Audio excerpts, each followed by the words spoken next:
All right, we're live. We are live for Tuesday. Hey, what's up, guys? Okay. Wow, that screen is looking very red. I guess it's because of the color of the Nikke boxes. Maybe it's the color of the Nikke boxes causing that. Yeah, that looks better. All right, so we are live. We have our vertical stream today. Oh, no, not the vertical strip. I warned you guys yesterday, it's vertical. Oh, no, we don't even have our thumbnail. What the hell? What the hell is this? We don't have our thumbnail. Okay. How would I alleviate this? Let's see. Let's try this. Let's take a picture. Let's take a vertical picture. Hold on. I'm trying to take a vertical picture for myself. Okay, give me a second. Ree. Whoa, there's bumps in the table. All right, you guys take a quick look at that for a second. Enjoy. And now let's take a picture that looks like, let's take a picture that looks like this. Okay, there we go. So we've taken a picture. And now we'll bring the camera back over. Whee! Welcome to our vertical live stream, where I thought we got a thumbnail, but it did not give us a thumbnail. So I'm going to give this to Mike's side. Here you go, Mike's side. Mike's side, could you get that just posted for us right away, even though it's not edited? Just get that image posted right away. All right, you got a Haktua and spit on that thing. Wow, I haven't heard that in a long time. I have not heard that in a while. Okay.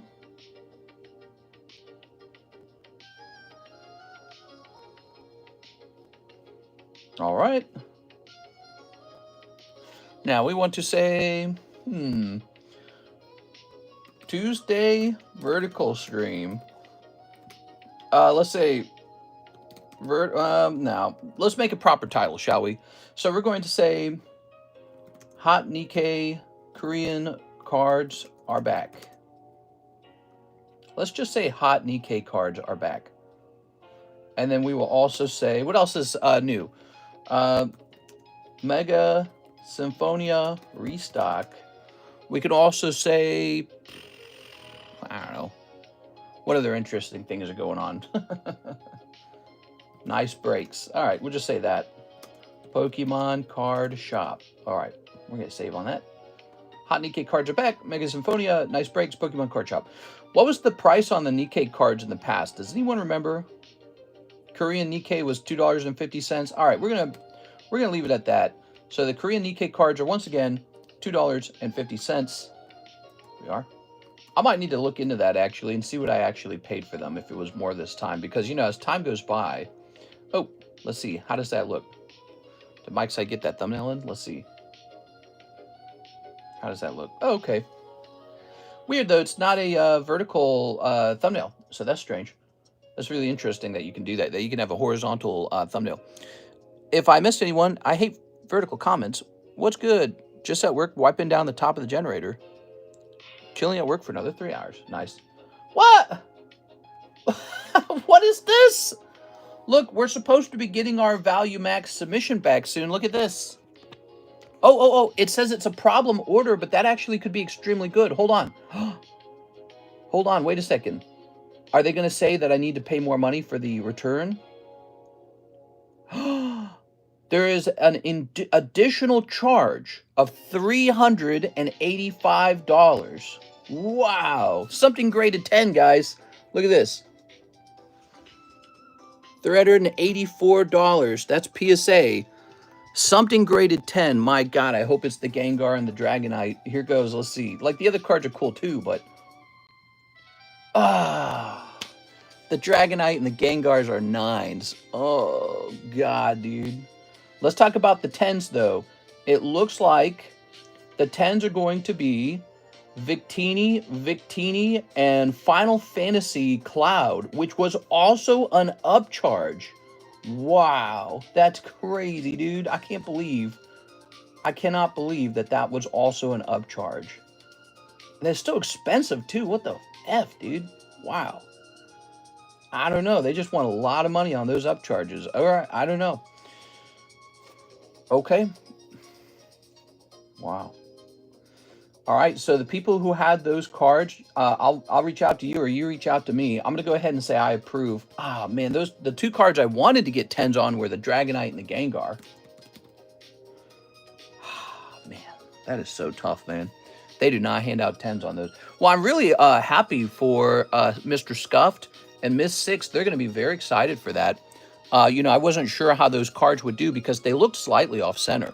Those Victinis did. And but I figured they were still within the margins of a 10, and so that's why I hosted that break on them. I thought they would still have a shot at a 10. And look at that, they did. They totally got 10s.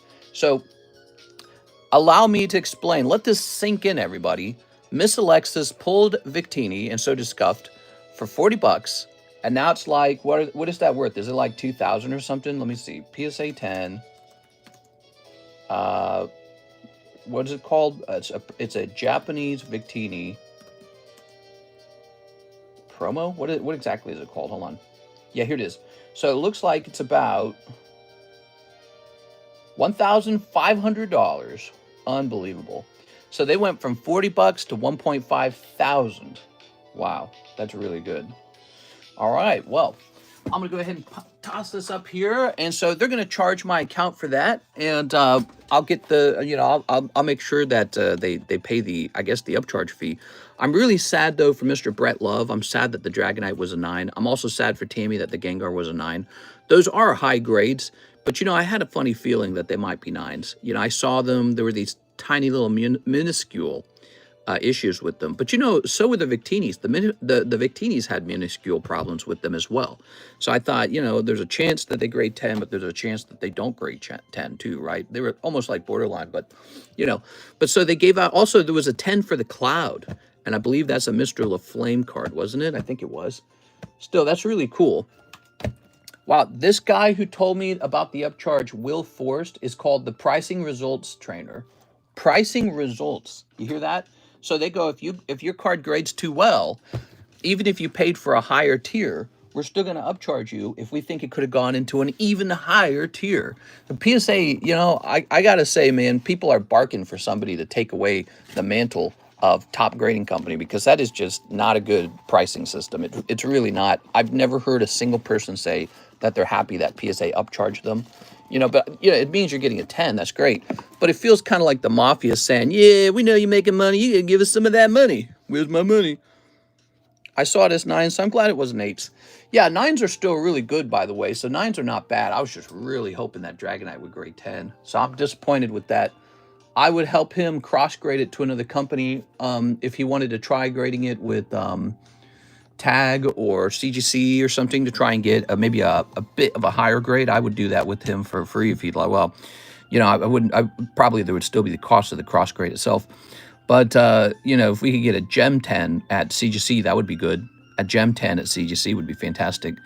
Same with you, Tammy. If you want to try for the Gem 10, we can do that as well.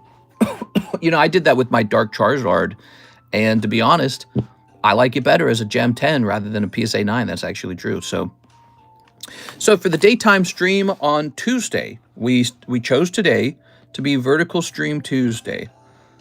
We can kind of show off 3 slabs. Not really. You really just get 2 slabs. So 2 slabs can be shown off. I think if we push the slabs to the very back, like if we empty the table out, you could show off more than just 2 slabs. But let's go ahead and rotate. We are once again experimenting with vertical streams just for Tuesday daytime. Okay, that's it. Just one stream.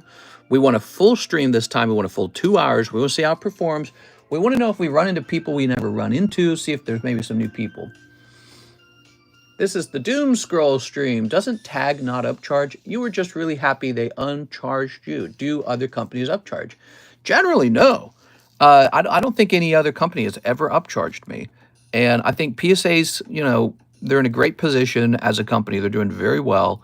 I just think that even if you're doing very well, you should still always take steps to make the smartest move as a company. You should, if your customers hate the upcharges, listen to your customers, remove the upcharges. You know what I mean? But PSA is bringing in extra cash with that. I mean, they've charged us more money, and they're gonna earn more money from that, I guess. So, all right. ordered 31 minutes ago. Jose Arredondo, NBA 23-24 Panini Mosaic Blaster, and ship my bags and slabs.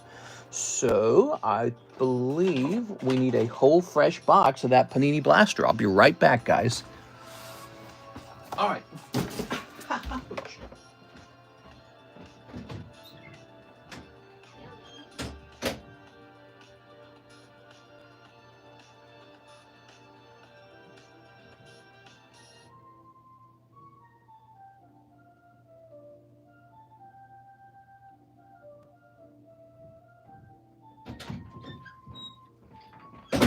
Wow, we're almost sold out of these. I didn't expect that. These were this was a full case like not too long ago.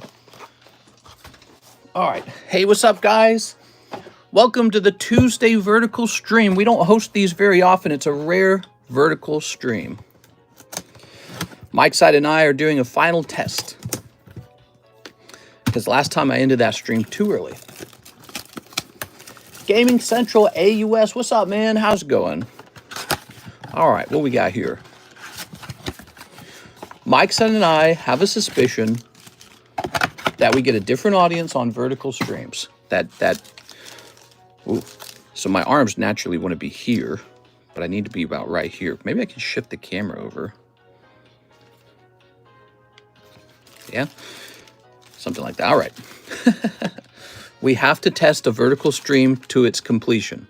That is the goal. I don't know if I like vertical. Yep, people have already voiced that they don't like it, and we're going to test it anyways. But I appreciate the feedback. We are listening to that feedback carefully. We do have to test it out. We are. All right. Just sucks because you can only see 2 slabs. I know. We are. All right. Jose Arredondo. I agree, actually. You can't read the menu easily. I've heard that as well. I've heard the menu can't be easily read. There it is. All right, so we've got Colin Sexton. Here's Julia. Ooh, let's try to keep in the middle here. Julius Randle. I've heard all those same things. Zuback. We ran a vertical stream like last week on Tuesday, and there was so many angry voices about it. And it's like, I get it, but I got to test it. Okay, guys. Here's 268. 268. We're not transforming into a vertical stream. We just need a full daytime stream to test it out and see what's going on with it. How have you found tag grading versus other companies? Well, you know, I made a little short, is tag grading good to grade with? Yeah, they're pretty good. I think they're a fantastic company. Problem is, now they cost more to grade with. And it makes you think, like, maybe I don't want to grade with them if they're going to cost more. You know what I mean? They raised their prices. Get a vertical slab stand. That would be cool. Yeah, if we could do something like that, that would be cool. All right. So this is for our friend Jose Arredondo. I love this. We have a vertical stream and we're opening sports cards. All right. Plus, we can only see like 4 comments at a time. Here's Shy Gilgis Alexander. Good feedback. Good to note all of those things. There we go. I must check it out. Mr. I got an upcharge. You got a 10-6. I know you wanted to hear that. You got a 10 on that Victini. What do you think of that? I didn't want you to get like too excited for a 10 because I was prepared to tell you your card got a 9. I was prepared to tell you that. There it is. Yay! Are you happy? All right. 2, 3, 4. Okay. Very good. All right. That was pretty cool, huh? Sports vertical. I'm in the wrong stream. I know, it's so weird. But we have been selling quite a bit of this basketball set lately, haven't we? This is for Jose Arredondo. I told you. You're so smart, Six. Funny.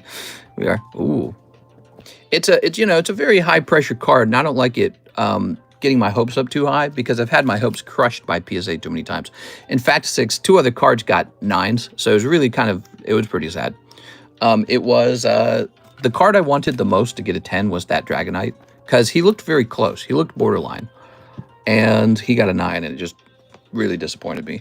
I really wanted Brett to have a 10 from that Dragonite. It would have been perfect. And it's such a rare thing to pull that Dragonite, you know. And the Dragonite got a lot of views. So it would have been amazing if it got a 10. But I think what we ought to do, we ought to take it and try to cross-grade it with the CGC, try to get the gem 10. We are. Here's Malachi, Andrew, Zion Williamson. We ought to try for the gem 10. The other option, we could try to cross it to BGS for 9.5 maybe, which I think is also decent. 9.5. NBA debut. Okay. The pricing, I think, isn't as much of an issue. It's more of a standard of grading. Are they consistent? Do you know why your card is graded a certain way? Yeah, they're real good on that. They have like a grading report. That's probably the best thing about them. We are. So one of the best parts of grading with tag grading is they have a grading report. And so you can go online and it'll explain in detail why your card got the grade it got. So that's not bad. Here's Tim Duncan. Tim Duncan? Duncan on these nuts. Hard to see all the slabs for sale this way. That's right. There's only about 2 slabs shown in a vertical stream. We are.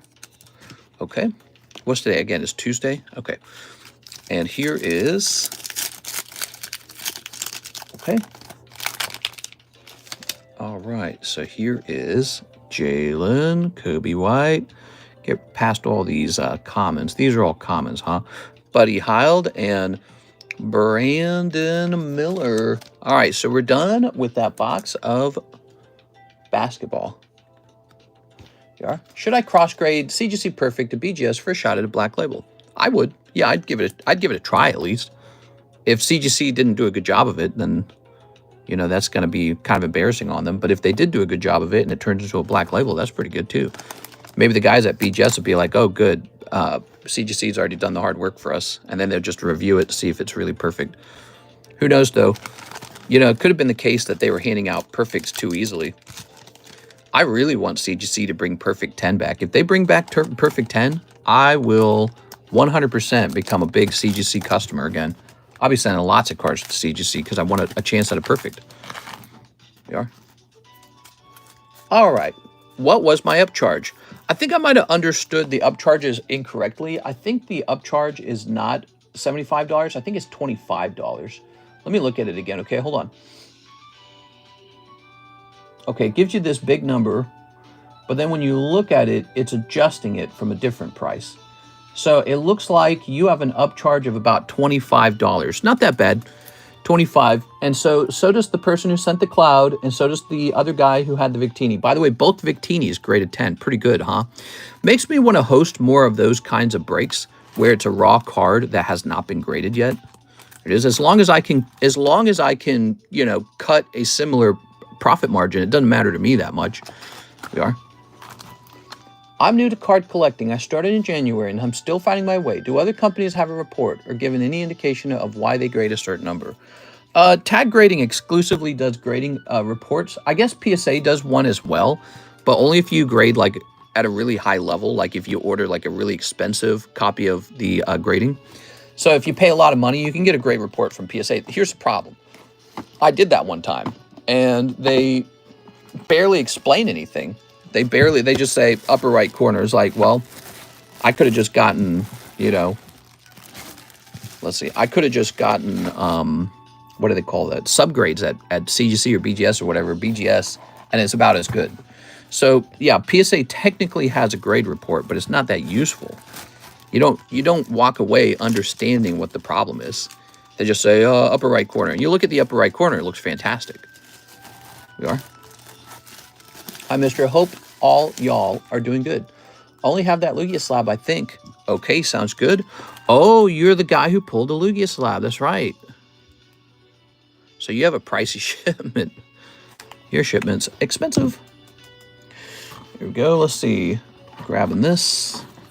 Eevee Heroes box for sale. Says Pokemon TRNANT. We are. Well, we have, if you're talking about Eevee boxes, we have Prismatic, we have Terra Festival, we have Korean Eevee Heroes. We are. So Korean Eevee Heroes has always been popular. Okay, Jose Redondo, be sure to double check and make sure I got your right address. It looks like I've shipped to you before.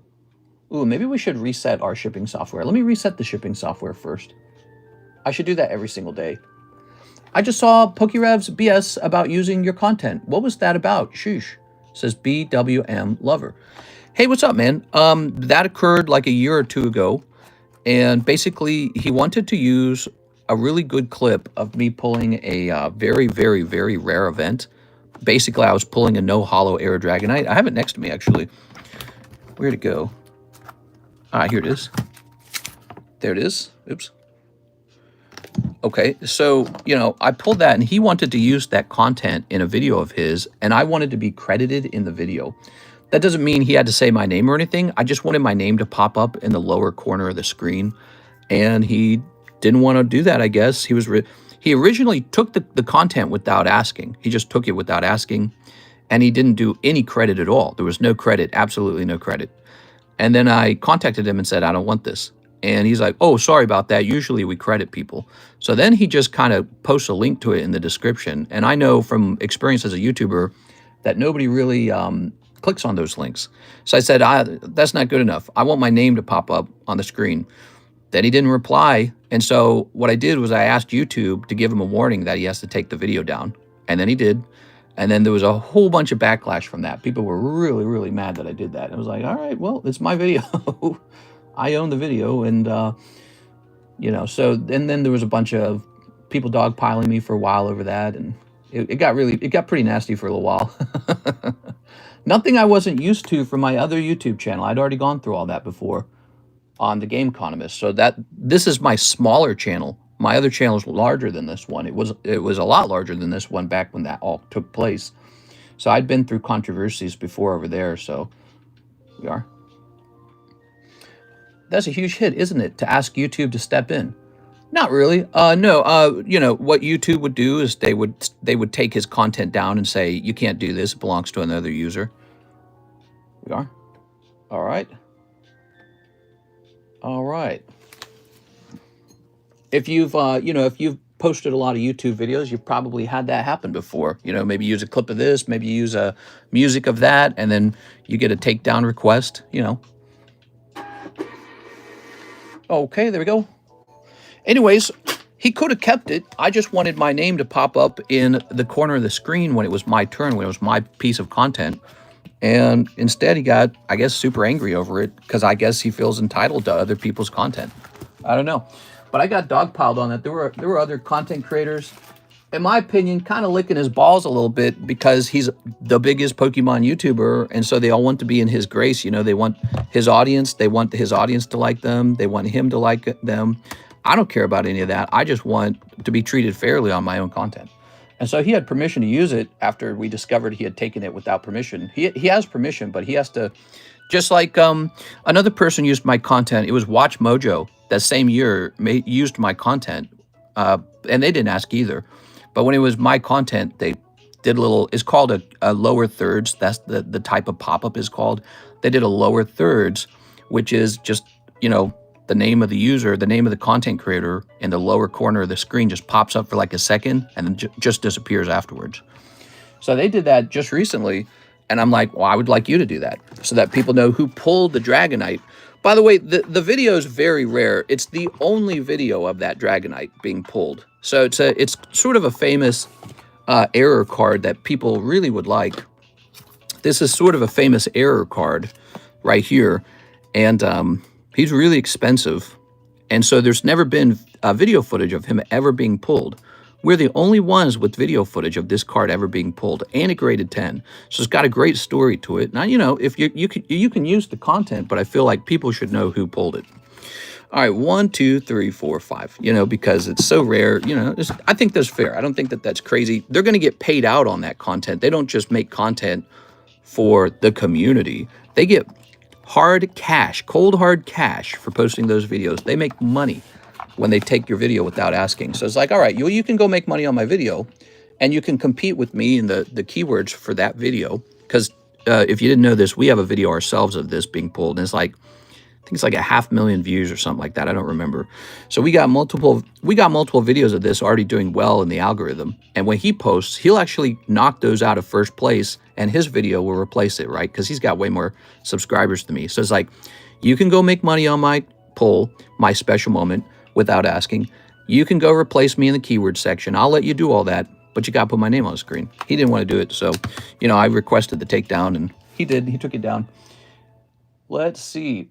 We have Jose Arredondo, 1 pack of prismatic. I don't understand why that's so problematic for him. Like, why is that such a crazy idea? He's like, no way, dude. I ain't doing that shit.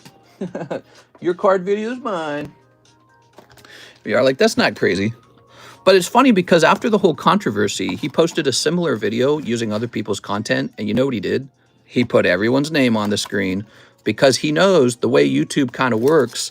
If you do not do that, anyone can ask for their video to be taken down. So he kind of, I guess he kind of learned a lesson about, you know, the risk of using other people's content without their permission. He probably learned a little bit from that. And he's probably too proud to admit it. But if he used my content again today, he would have just put my name up on the screen because that's the smart thing to do. And then none of this would ever happen. But, you know, he's going to hold a grudge over it. And I don't know. It's pretty stupid. All right, here we are. Ooh, very nice. It's definitely hard going up against the staple big PokeTubers when you're a smaller French PokeTuber. Yeah, at the time, I think we only had like 60,000 subscribers. We were smaller than we are now. We're almost at 100,000, so we almost have our own check mark. But he has like 2 million subscribers or some crazy number. And so, yeah, it is a bit hard. There's a lot of social pressure. It would have been easier to just been like, thanks for that, you know, link in the description. Here's what he did for credits, by the way. So I have a theory that him and his team really didn't want to credit people because they don't want to actually hand out attention because attention's like a currency. When they credited the videos, they just posted a list of links in the description with no names next to the links. You don't even know whose link you're clicking on. You don't know what YouTube channel you're going to. So it's like you can watch the video, click on the description, which they don't tell you to do that. Click on the description, and there's just this nameless list of links. Like, who's going to click on that? Maybe like less than 1% of anyone who watches that video will click on those links. You know, because you already just watched the famous moment. And so why would you click on the link to watch it again? And you don't even know whose content is whose. It's just this nameless list of links. They weren't even numbered. Jose Arredondo. So, you know, it just wasn't a good thing. And oh, wait. Okay, so this is going out with your stuff too. Here we go. You pulled okie dokie. So that was the controversy, and it would have been so easy for him to just be like, you know what, let's add names and get this video reposted. But instead, I had a guy who came out and talked trash on me because I wanted credit for my own video. Could you imagine this? A much smaller channel asking a much larger channel for proper credits for a very rare video. So I had a guy start beating up on me over it. And immediately, PokeRev shows up in that comment section, and he starts trash talking me too. PokeRev starts trash talking me in that comment section. He made a claim that I wanted him to shout my name from the rooftops. It's a funny meme now. No such thing. I have the emails. I told him I want my name on the screen. I didn't ask for a shout out. But to him, that's the equivalent of having your name shouted from the rooftops. And then he went back and he deleted those YouTube comments, probably because he realized it was a little bit ridiculous. Ivan Rodriguez, shipping. I have $5 credit. You got it, Mr. Ivan. I think they're calling you a scammer because your prices were higher than other ripping ships. That does happen, actually. I sometimes have higher prices. Sometimes I have lower prices, too, though.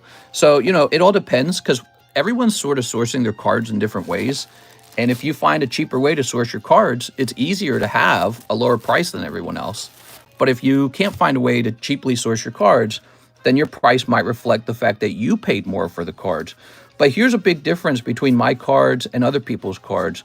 We have like a stellar reputation for not actually doing any scams or tricks or cheating people.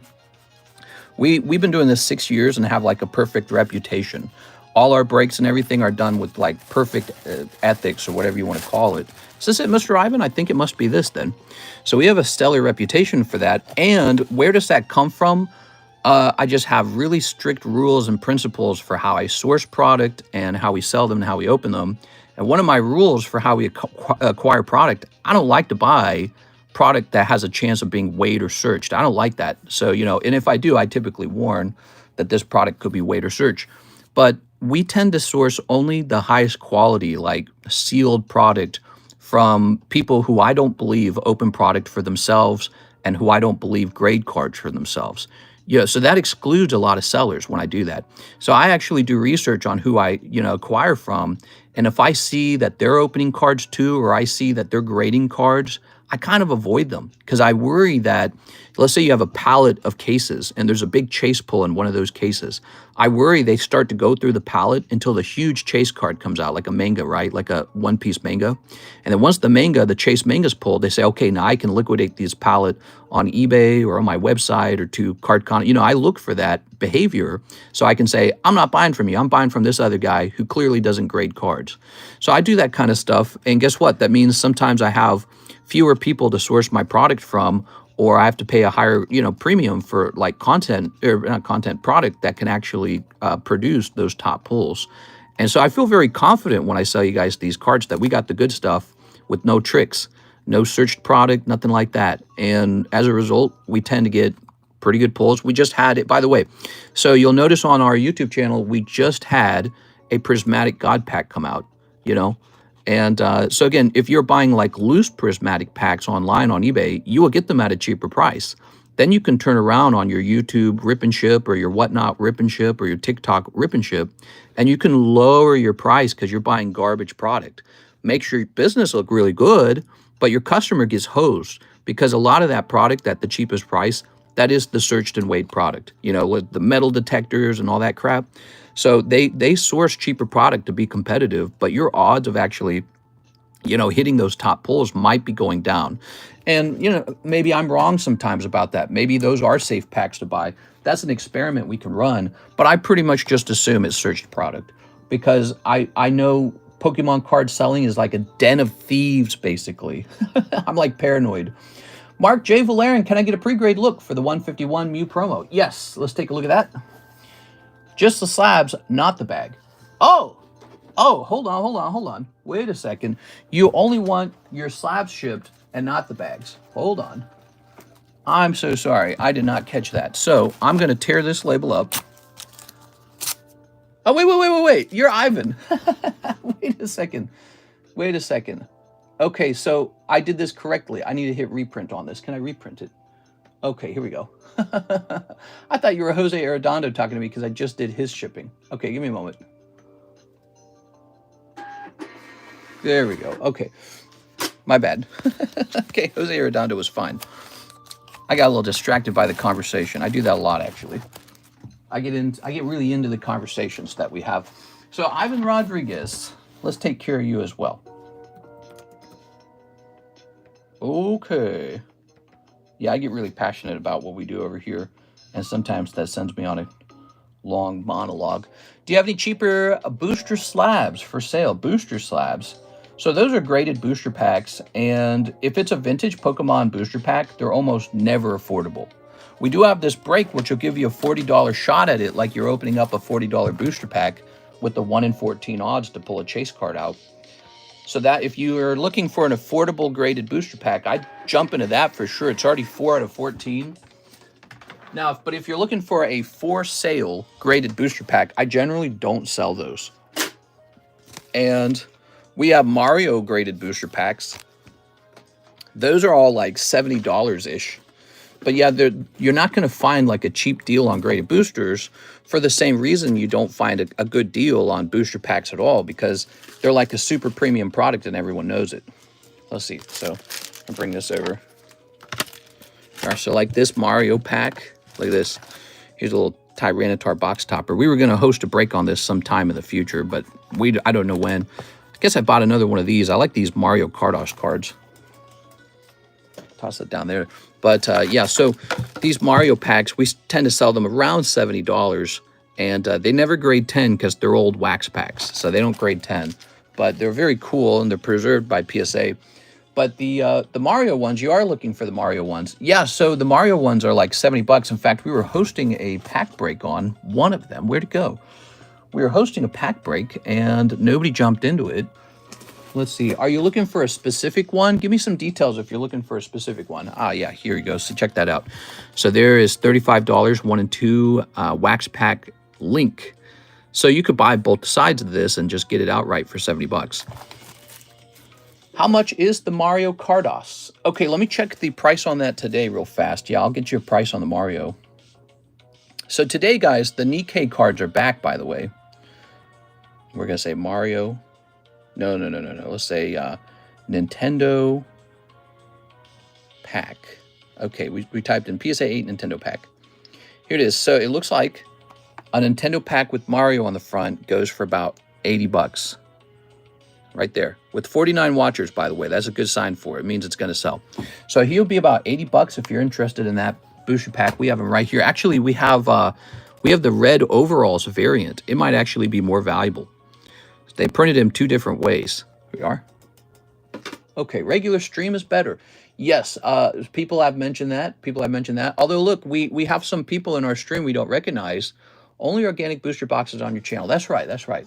We have like Gaming Central AUS and BWM Lover. Here we are. So we're seeing if maybe doing this gets us some new viewers. So, Mr. Mark, let's go ahead and jump in and take care of that pre-grade now. You ready, Mr. Mark? Sorry about that. Mark kind of went off on a different direction there for a second. So you got a couple cards to take a look at. Okay. So back here, there's the Mew. I'll do you a favor. Let's show you the Mewtwo as well, okay? Let's show you the Mewtwo. Appreciate it, Mr. Mark. Well, Mr. Weiss, the stream looked like this. So we mentioned this yesterday. We were going to host a vertical stream on Tuesday just to test the YouTube algorithm and see how it treats the vertical stream, okay? So don't worry, it's not a permanent thing. We're not going to be streaming like this every single day, I promise. We're just testing it out for today. Okay. So I noticed it has some indentations on the corners. I don't know why that happens. I've seen it before in cards. I think it's just part of the cutting process. Slightly thinner on the bottom. Maybe like a half dot in the bottom right-hand corner. So this card's going to get a 9.5 plus, meaning that you should still send it in, but I would not hold a high expectation for a 10. This one gets 9.5 plus.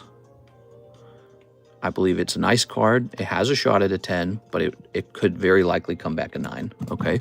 If you sent this to CGC, I bet you would get a 9.5. Now, here's the Mew. This is the one you asked about. Okay. All right. Very, very lovely. Let's take a quick look at this Mew.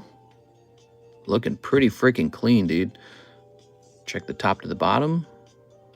Not bad. Checking the back. Okay, so the centering's a little worse on the back. When we tilt it like this, from this corner to that corner, this corner is thicker. That's a half dot in the bottom right-hand corner. It is off center left to right. Oh, your card's got to get a 9 for sure. It's got an issue right here on the edge. All right, so you have an edge issue. I'm going to rank this card a 9. Oh, let's give it that 9. So, by the way, this is a very soft tip marker, and I just gently touch the surface to get that number on there. I don't put any pressure because we don't want to affect the card underneath the sleeve. So, very gentle when I hand these grades out. Oh, come on now.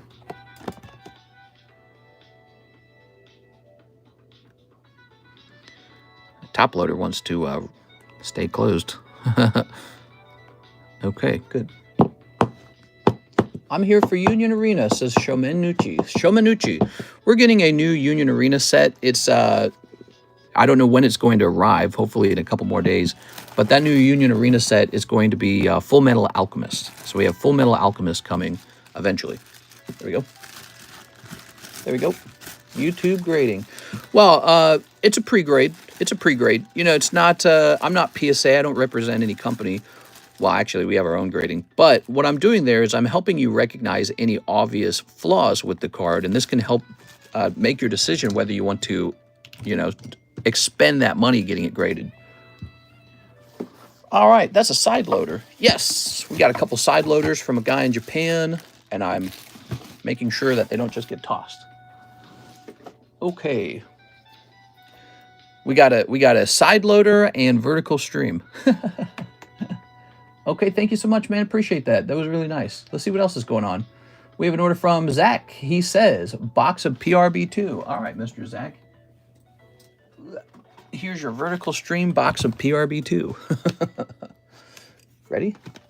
How much is that? Mario Kart has already read that. Whoa, Mr. Why the stream look like that? All right, here goes. So snip this.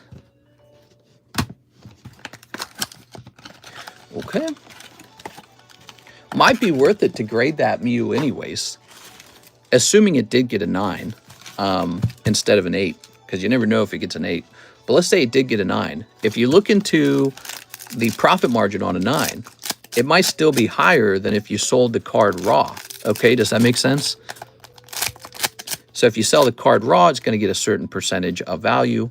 And if you sell it graded as a PSA 9, it might actually be more valuable even after the fees. So that's one way to think about PSA 9s. They're not always so bad. There it is. Okay. Hit that like button. Yeah, what are our likes at? We got 81 viewers and 32 likes. Smash that like button for me, will you? I like to see the likes hit about half the viewers. All right, Zach. Okay, Zach. Here we go. So decide how to hand these out to Mr. Zach. We're going to say there's an SR. Here's an SR. Here's a full art. Okay. There's not enough room on the table for this all. Maybe the bulk should be off screen because the bulk doesn't really matter, does it? There we go. Okay. I don't mind whatever the content creator is comfortable with at the time. The wide view works best with comments. Yes. Well, we're testing out the vertical stream to see how it behaves, how it performs. We want to see if there's any discrepancies between a vertical stream and a standard stream. We are. Okay. Double tap the screen if on the phone. Oh, so you like the stream with the double tap, guys. We are. Okay. Okay. What do we have here? We've got the jail guy. Ooh. All right. Boy, I was sitting out in the sun getting some sunlight, like a suntan, and I was getting roasted, dude. It was so freaking hot. It was so hot, and the sun was so intense. Where did you get the newest One Piece cards at? You talking about OP13 or are you talking about these? OP13 is on the horizon, and I'm right now negotiating prices. There it is. Just something you have to do. You have to negotiate. Okay. All right. Here's this lovely lady. Make Cardconomist white again. Thank you for streaming, not in the middle of the night. You're the best. Thanks, man. Well, you know, we host a daytime stream every single day, almost every single day. I guess we don't do it on the weekends. But yeah, so you're always welcome to come to our daytime streams. How did you run into this stream, if you don't mind me asking? How did YouTube let you know that I was live? There we go.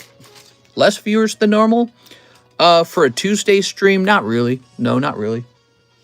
Actually, it looks nice on the phone, says Rip and Flip. So Rip and Flip is saying that this stream is more enjoyable to watch when you're watching from the phone. You are? Okay, I was scrolling and just saw you were live. Happy I caught you. There it is, guys. You see, that's what we were talking about. So YouTube advertises this stream differently because we're in vertical mode. Yeah, funny man, we've been hosting daytime streams every day for like a long time now. So this is our usual daytime stream. We have a lot of regulars in here right now, but YouTube never tells you that. And now, because we're in vertical mode, we're testing out vertical mode, right? Now that we're in vertical mode, YouTube has told you. How fascinating. So I don't know, guys. Maybe we should have a once-a-week vertical mode to try and let people know that we exist. People who YouTube would not otherwise contact. There it is. Why is this Shorts live? Here we are. All right. Very good. I was swiping through Shorts, then it changed to vertical lives, and this came along. There it goes. So Mr. Gaming Central AUS also probably would not have caught our daily live stream unless we were in this vertical mode. Do it for nighttime stream, though. Oh, I don't know about that. That scares me. The nighttime stream, that's a long stream. Nighttime streams can last like 3 to 4 hours, and those are important. Those are important. Those are big order streams. Well, daytime stream has sort of become big order streams too anyways. But that would scare me, I guess. Maybe I'm not ready. 1 Korean rocket box for Michael Pettiford and 1 Japanese Mega Brave. You got it. All right. Good stuff. So the rocket, I think I have to go get more of it. We sell through that rocket, man. Can you get at 0.5 cam view? That's an interesting idea. So that's the fish lens view. So I wouldn't mind doing that, but I'm pretty sure YouTube doesn't have it. Maybe Streamlabs does have it, but remember Streamlabs, they did this big update and then it doesn't work the same way anymore. It's like it overheats the phone or something. All right, let me go grab some of that rocket.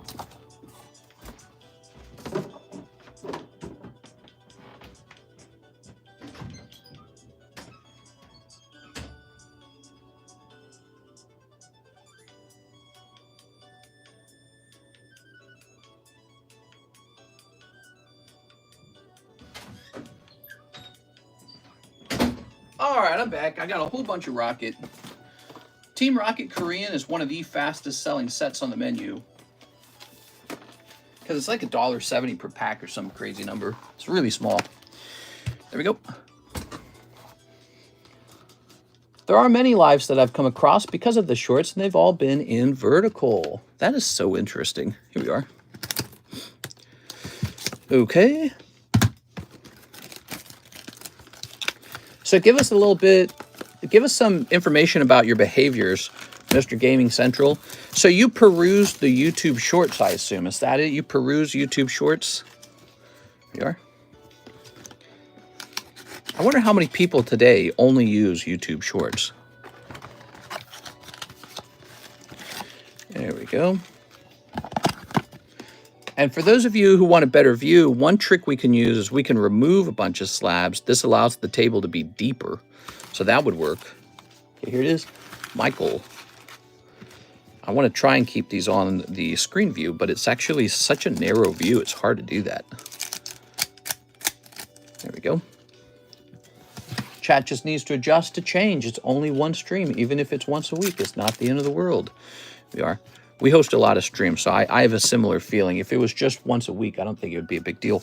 But, you know, the idea that maybe YouTube is pushing our stream out to a different audience that's fantastic, I think. I think that's a good thing. Here it is, because we could always use some new people. Okay.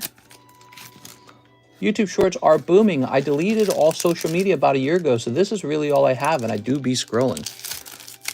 We post a lot of YouTube Shorts too, by the way, guys. I don't know if you thought about that, but on this YouTube channel, we post 1 to 2 shorts a day and pull in like, how much do we pull in? How many views do we pull in? I don't remember. Click. So for this month of August, we have pulled in, for the last 28 days, we've pulled in 500,000 views, and that's what mostly coming from shorts. It is not coming from the live stream. I mean, we get live stream views every night, maybe like 1,000 a night, but do the math on that. You know, it's not 1,000 times 36 is 36,000. So where's the rest of that 500,000 coming from? The shorts. So the shorts are a primary place we're getting our views from. We are.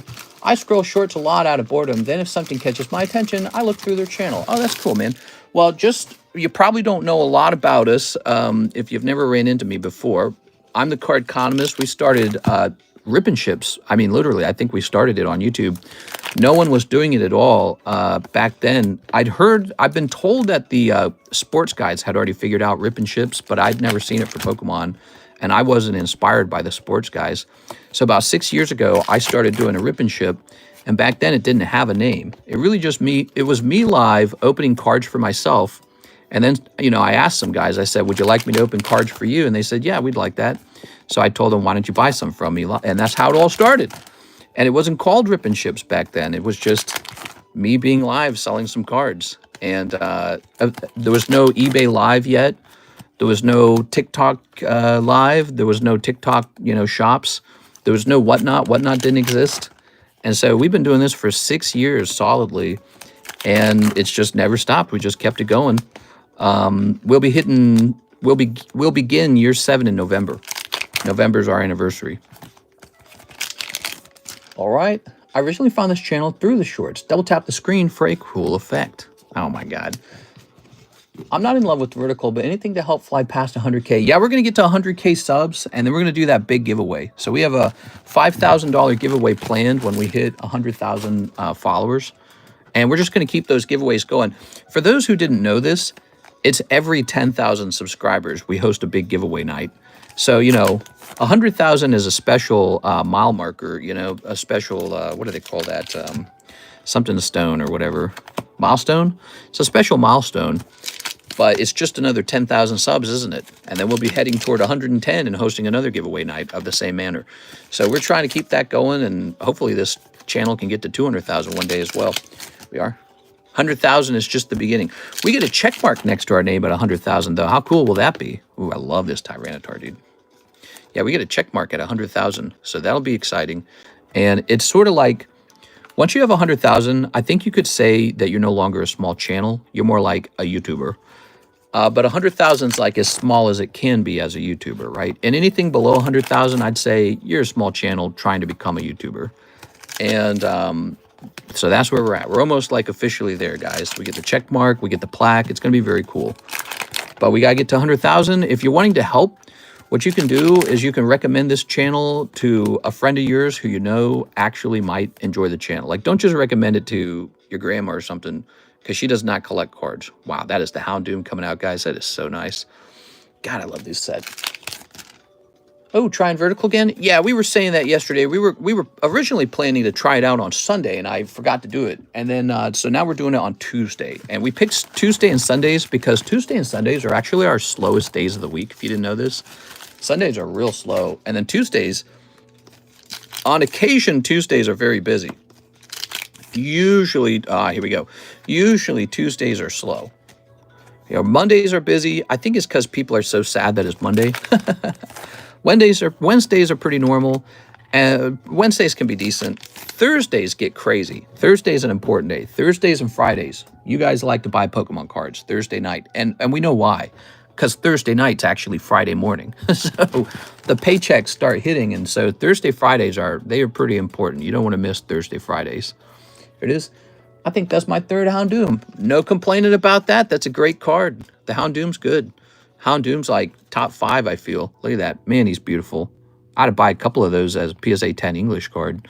Okay, I bought a ton of the sealed Destined Rivals. I got a bunch of cases of it. Not a bunch, maybe like 8 cases, I don't know. But that's more than I usually backstock, right? So I bought a bunch of the Destined Rivals to hold long term because I just love Team Rocket cards. I love them. That's for you. Thank you very much. Vertical's terrible. Hey, it's Brett. What's up, Brett? Yeah, pretty much everyone has said the same thing, that they don't like vertical. But we are, Mr. Brett, we got the grade for your Dragonite, and unfortunately it's a 9. Tammy's Gengar also got a 9. I was devastated. So I'm sorry I regret to inform you of that. I will say a 9 is the second best grade, but man, I was really hoping for a 10. The other thing, Mr. Brett, so what I can do is I can send it to CGC to try and cross grade it for a Gem 10. That's a 10 with CGC. Maybe they would do that. I don't know. But it might be worth testing out just because it's such an expensive and prestigious card. Yeah, I know. I was sad too. You know, it could have been worse, Brett. PSA is such tough graders. They could have given it an 8 technically. If they found some flaw with it, which apparently they must have, they could have said, you know what, this is an 8, not even a 9. So they could have done that.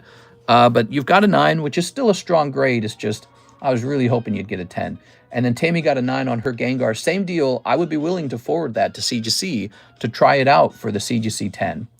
And then we got 3 10s in the order. The 2 Victini promos were 10s, and a Cloud Surge Foil Borderless got a 10 as well. So that is a very expensive Magic the Gathering Final Fantasy card. So that'll be coming back, and I'm excited about those grades, but I was so bummed when I saw that 9 on the Dragonite, because I really felt like the Dragonite was borderline, like it had a shot at a 10, and it just didn't play out. It's just how it is. I graded a Dark Charizard with PSA that I pulled myself out of a booster pack, so I was very proud of it. They gave him a 9. Then I sent it to CGC, and they gave it a 9.5, which is a better grade, right? And then they did their whole change to the black label, and I got it upgraded to the 10. So now I'm sitting on a nice Dark Charizard 10. So you could try that out if you'd like. We could cross it over to BGS. Maybe BGS would give it a 9.5. I don't know. Michael Pettiford says, oh, we already did that one. We just put that away. Thank you, Michael Pettiford. Appreciate it. We have an order from Stephen Gonzalez. He wants 2 Pokey Shuffles and 6 packs of Korean Nikke. So the Korean Nikke is available again. How much to forward to CGC? And do you think it's worth it? It's usually going to cost around $40 or something like that to try and do a cross grade. I'm sure CGC does it. Let's get a price. I will do it without taking any cut or commission. I'll do it at cost. So I will just help you out with it because I really want to see where your card ends up at. You know, I want to see it. If it, oh wait, this is CGC Comics. Why does it send me here? CGC Cards, dude. There we go. It always sends me to CGC Comics first, and that kind of drives me nuts. Okay, let's log in. Okay, so we want to go to submission form. All right, I'm going to find out for you, okay? So here we go. We're going to go to the online form. We're going to say start new order. Card. CGC grading. Mail in. Crossover. Here it is, crossover. Same grade or higher.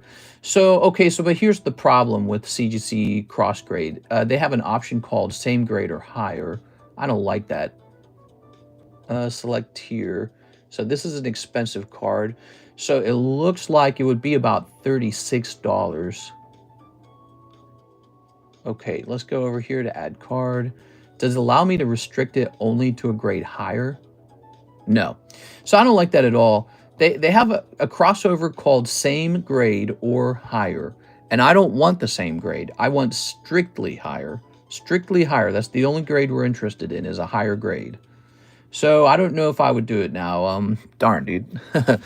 If it comes back CGC 9, that would be horrible.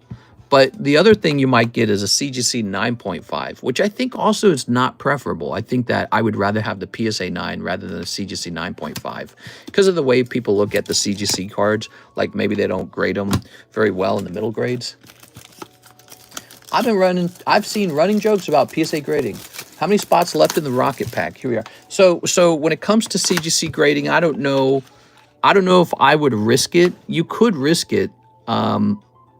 We'll take another look at your Dragonite when he comes back, okay? We'll take another look at him and see what's going on with him.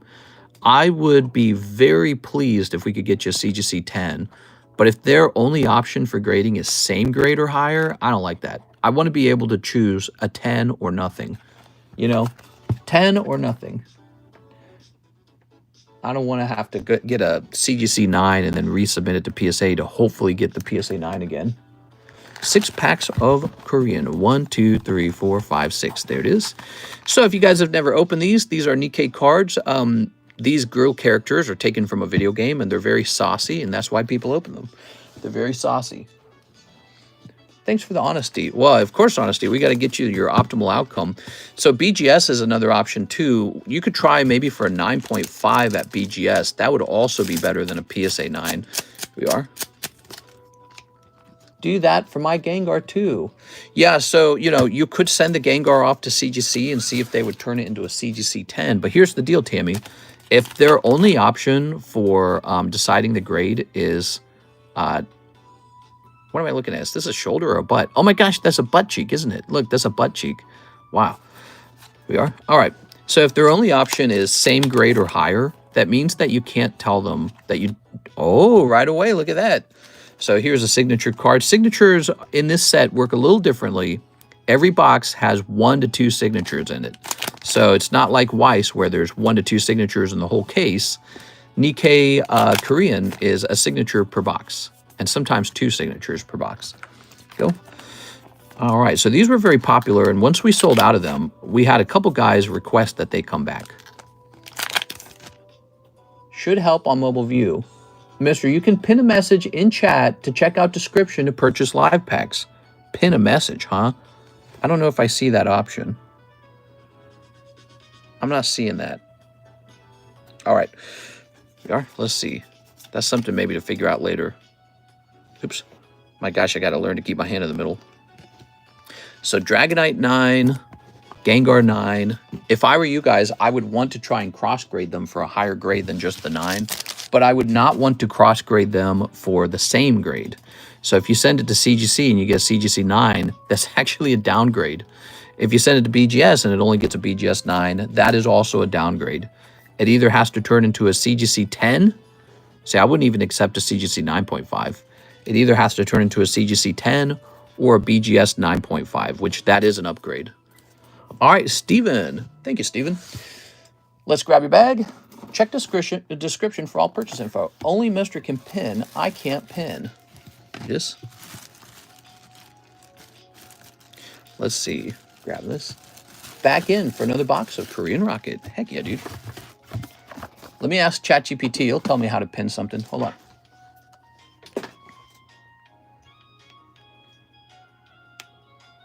I'm streaming live from the YouTube app. I'm in vertical mode on my phone. Tell me how to pin a comment in the live chat so that people can get instructions from me.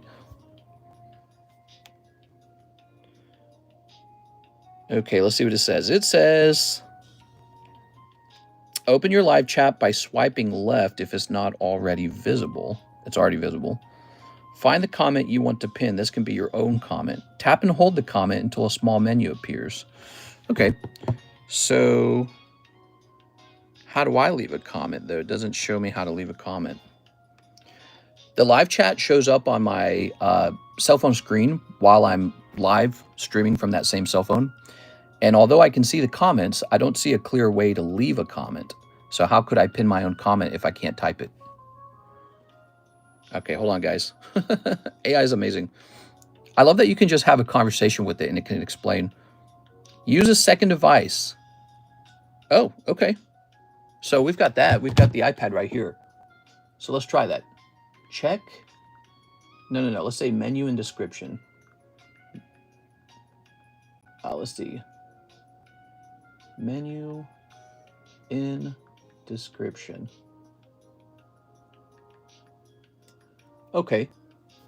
And then let's try and hold this. Let's see what happens. Nothing. Oh, I had to click on my name, actually. Okay, pin message. All right. The message is pinned. Let me know what you guys think of that. Good.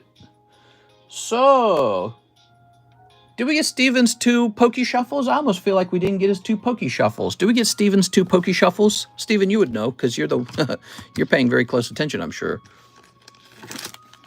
It'd been here. It'd been there. It's pinned now. Nope. All right, let's get you those. Oh, by the way, check this out, guys. Poker Charizard is up. So this Charizard's available for slab away. I don't often offer those. Here it is.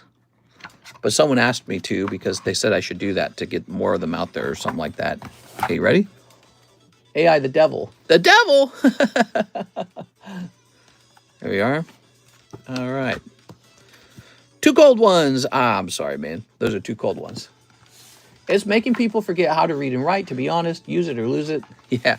Well, I mean, there was an episode about that on Star Trek that I watched a long time ago, and it was about this utopian society where people ran around naked together, men and women. Everything was rosy and clean and perfect, and it was like this perfect society. But they were having this problem because it was all ran by a computer, and the computer was breaking, and no one knew how to repair a computer anymore because it was too perfect of a society. So none of them learned computer science. I thought that was really interesting. Maybe we'll run into that ourselves. What do you guys think? William Wafter, 2 Korean Nikkes. You got it, William Wafter. All right, so it's your turn next. The utopian society was ran by a computer, and so everyone got to live in luxury, but no one knew how to fix a computer anymore. And so the story was, you know, the Star Trek crew kind of beamed down and they fixed the computer because they still knew how to fix it. All right, you ready? What a fascinating and very relevant story. Whoa! Holy, bro. Mommy? Sounds like reverse idiocracy. Well, yeah, humanity's always afraid of declining or something. What do you guys think? You think it's declining? You think society's declining? Don't answer that question. Mommy, I got the Labubu.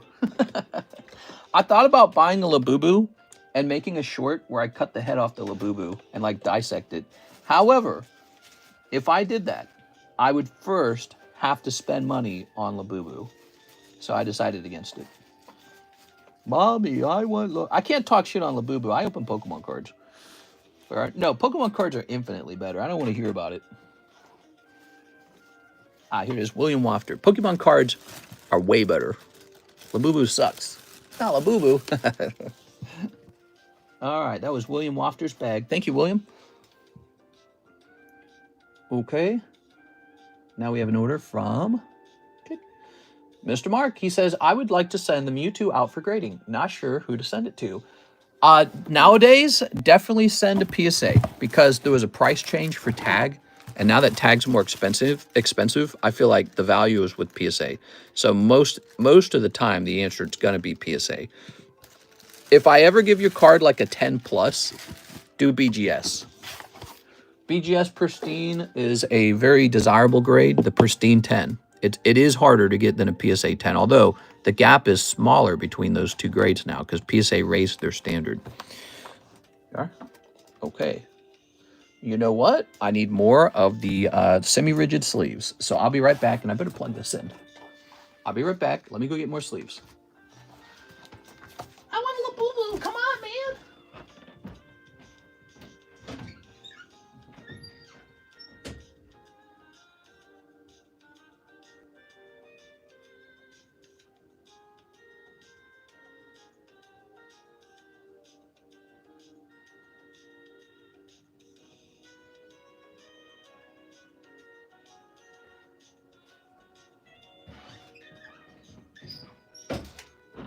All right, so, oh my God. All right, could use more vertical stuff, make a second shelf and put 2 more slabs up top. Yeah, let's say the vertical stream performed very well for some reason. One thing we could do is actually have a different table for vertical streaming. Or maybe we could use, maybe vertical streaming could be something Cares does, and I don't do it. Or maybe we could have a vertical stream instance setup. Like maybe I pull all these slabs down and then we get like a vertical stream stand or something like that. There's all kinds of options. Here we are. Is it just 9 flat rate for both my bags? It's always a flat rate. So if you're in the United States, which I think you are, if you're in the United States, you could have like 20 pounds of cards with me, still $9. I could order like really expensive shipping for you, but for you, only $9. And that's why it's a nice thing because when you're a small customer, it feels kind of pricey, right? It's like $9. If you're a big customer, it's actually me paying for a lot of your shipping. So it's a nice thing. If you're a bigger customer, the shipping is cheaper. All right, there we go. Look at that Mewtwo. I still make you pay though because it makes you hesitate. You go, do I want to ship out today? When shipping is completely free, people ship out like every single day. They go ship. And then they buy the next day. So we, a long time ago, we used to do free shipping. And it was so abused. It was terrible. It was terrible. This is so much better. When people have to pay for shipping, they really do kind of try to combine their shipping. They go, I don't want to waste $9. It is very nice. Yeah, we used to do free shipping a long time ago, and it was terrible. Okay, so that was from Mark. We have Sean. He says, 1 Paldean evolved.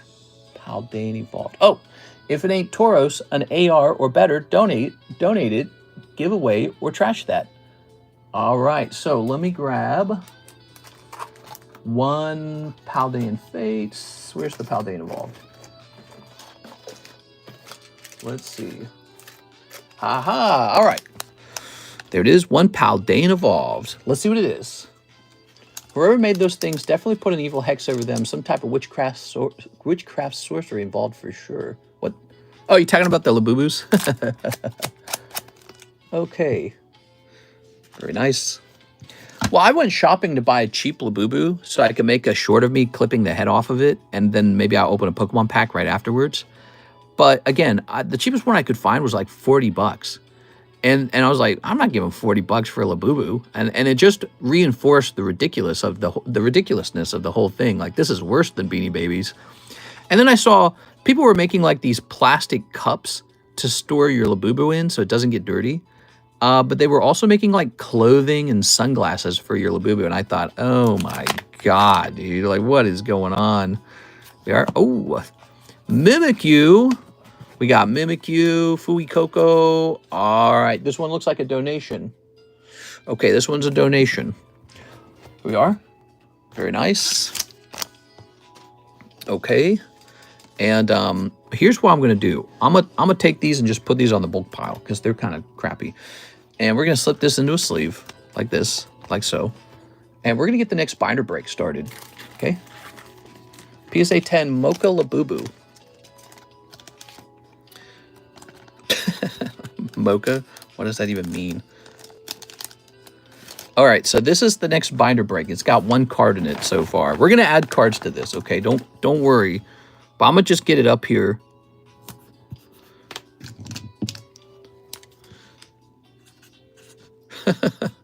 I don't know if you guys were watching, but the binder break went off last night.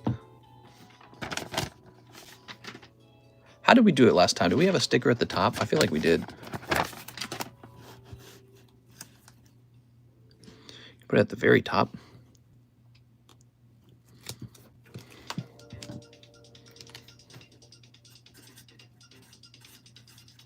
All right, so that's the binder break. NHCC is donating a fresh Mimikyu to it today. We're going to get that put together. All right. Martin Ramirez, $10 to slab away and 2 one-piece PRB2s. Okay, Martin, let me do that for you. Who won? It was Gabriel Gallegos, and that guy went really deep too. He so Gabriel, let's see, where did I put his bag? You want to see what he won?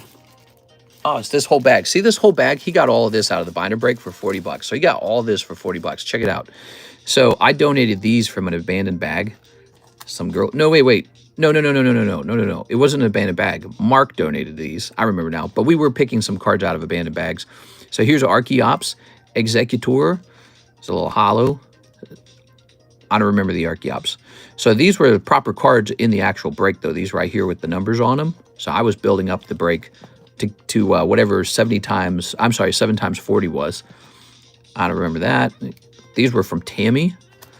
And then these were also from me. Some of these poker cards. These are yellow deck, by the way. Look at that yellow deck. That's pretty cool. So here's some vintage cards. Here's the Ponita from General Mills. Got some classic collection. Eevee. Tyranitar. Moltres. Got Crobat. It's a hollow. Actually, you know, I feel like these are a lot uglier when the price tag is on them. Because, you know, when you look at some cards, you know, like this Eevee, he feels like he's worth more than a 10. Same here. Like, look, these were 6 each.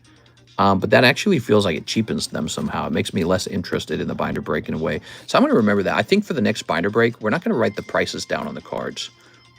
The cards will still add up to 40 times 7. So that's what will happen. The cards will add up to 40 times 7. Very cool, man. All right. Thank you, everyone. By the way, some people donated a little bit here and there, and I was tossing more cards in there. Gabriel got that for 40 bucks. Here's the cool part. He actually bought like 4 spots in there. It's kind of scary. We are. Okay, so Martin Ramirez, 10 to your slab away. Let's go find that slab away. How's the queue? I don't think it's very bad. I've been keeping up pretty easily. It's just a Tuesday. Tuesdays are pretty slow. Cubone goes down to 105. Good. And 2 one-piece PRB2s. So I believe those are behind me, aren't they? I got a box of PRB2s. Yeah. Yeah. There are. All right. So I'd love for you guys to do kind of a roll call. I'd love to know who's here, who has just ran into this stream for the first time. Are there any new guys in here? Love to meet some new guys. Are you guys, is anyone here new today? I know 1 or 2 of you guys are new. We normally always stream in horizontal mode. We're testing out vertical mode, and we noticed we found some new guys. I'm new, says Cloudy. If it gets dead, want to go through my bag? Well, we could do that. Let me have a sip. Oh, that was coffee. That was really good. All right. Hi, Cloudy. Nice to meet you, Cloudy. He's brand new. Here's some of these. If I still have a bag over there, I'll donate it. Calvin Fellman. Calvin Fellman. Here's one of these. All right. That's Martin Ramirez. Hello, Calvin. How are you today? Okay. Okay. You want to test? So, Calvin, we normally remove the bags after 1 full year. Let's see what you have over here. You might not want to donate it if you actually knew what was inside of it. Carl Kalen, here's Chris Abruzzo, Card Bazaar, Calvin Fellman. Here it is, Calvin. Let's take a quick look at what you got over here. Oh. So you got some Pokemon Go hollows. You know, look at that Pikachu. That's not bad at all. Tyranitar, Snorlax, Radiant Oh, am I in the middle here? Radiant Venusaur, Professor of Research. You sure? You sure you don't want to keep these? You know, you could keep them. I'll update the bag. If you place an order right now, Calvin, we'll update the bag to say $8.25 because it's just a little bag.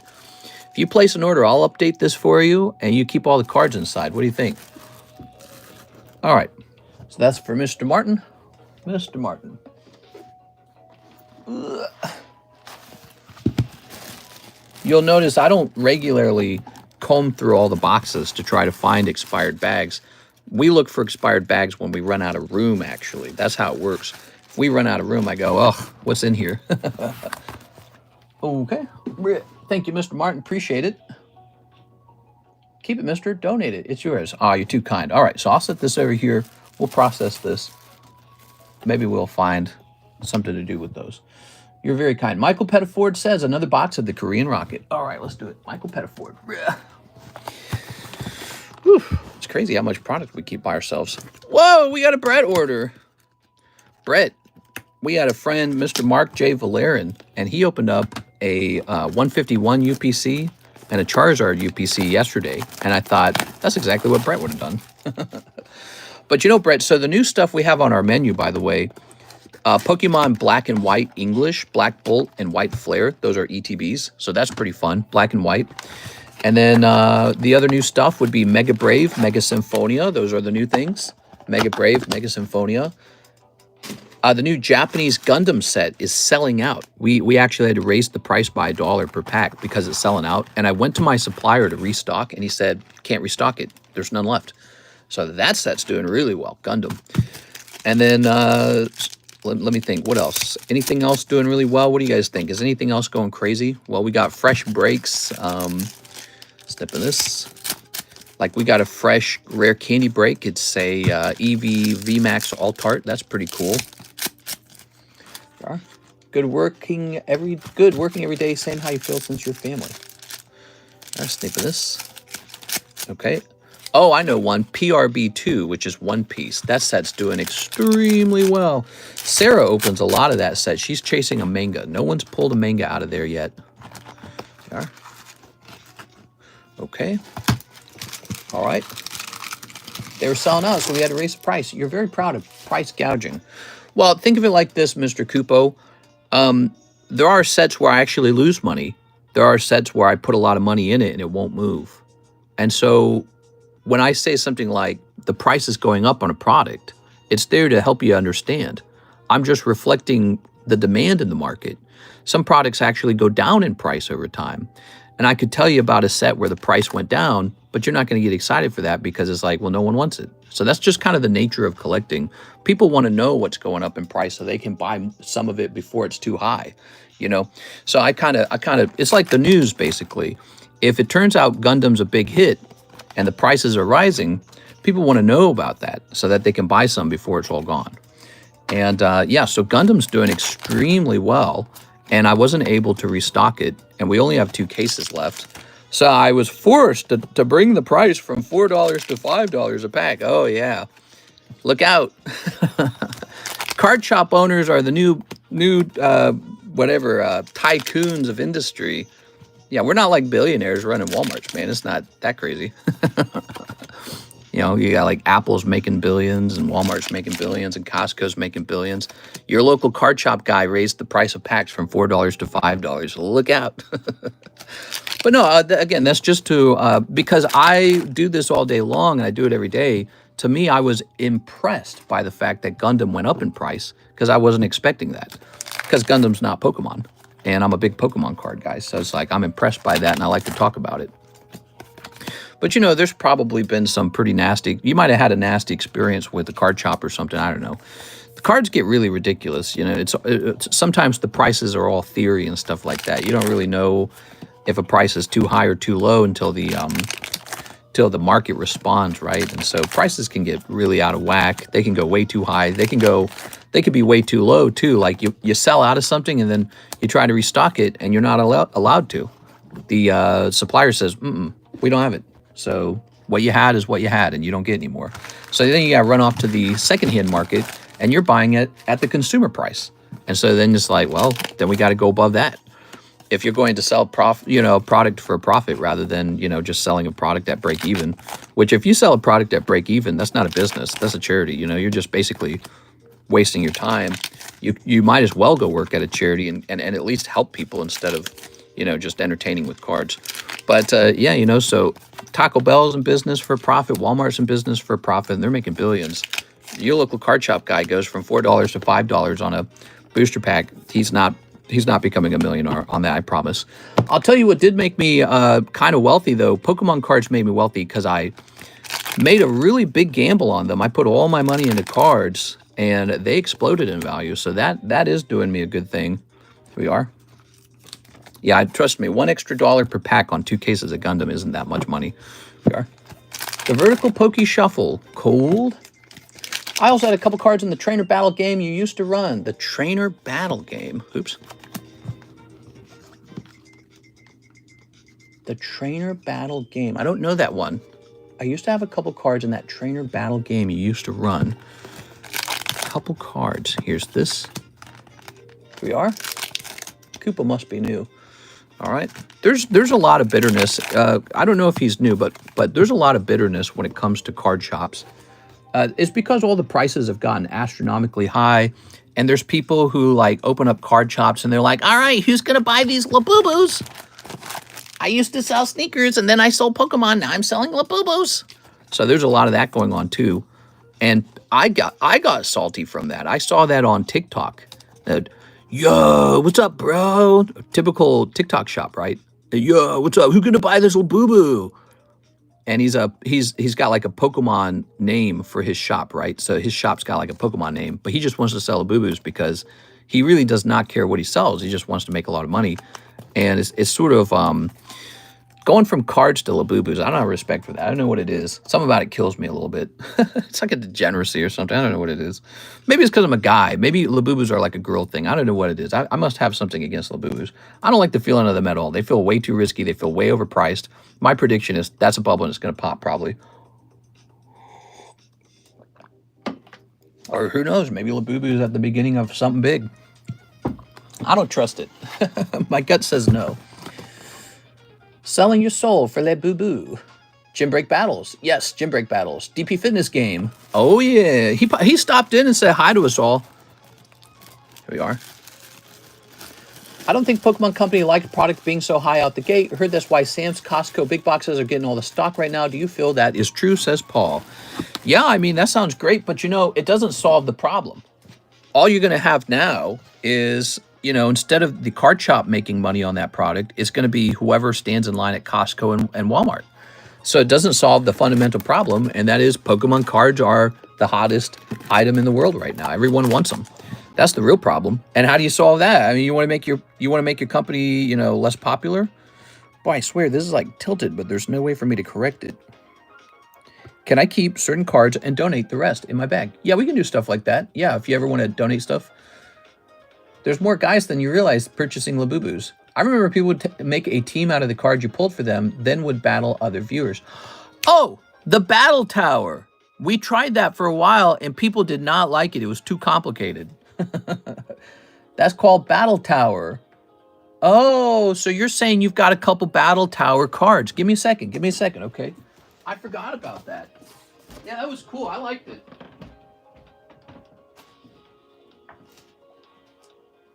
So I personally liked the Battle Tower game, but a lot of people said they couldn't follow it because it was too complicated. Also, they said it took too long.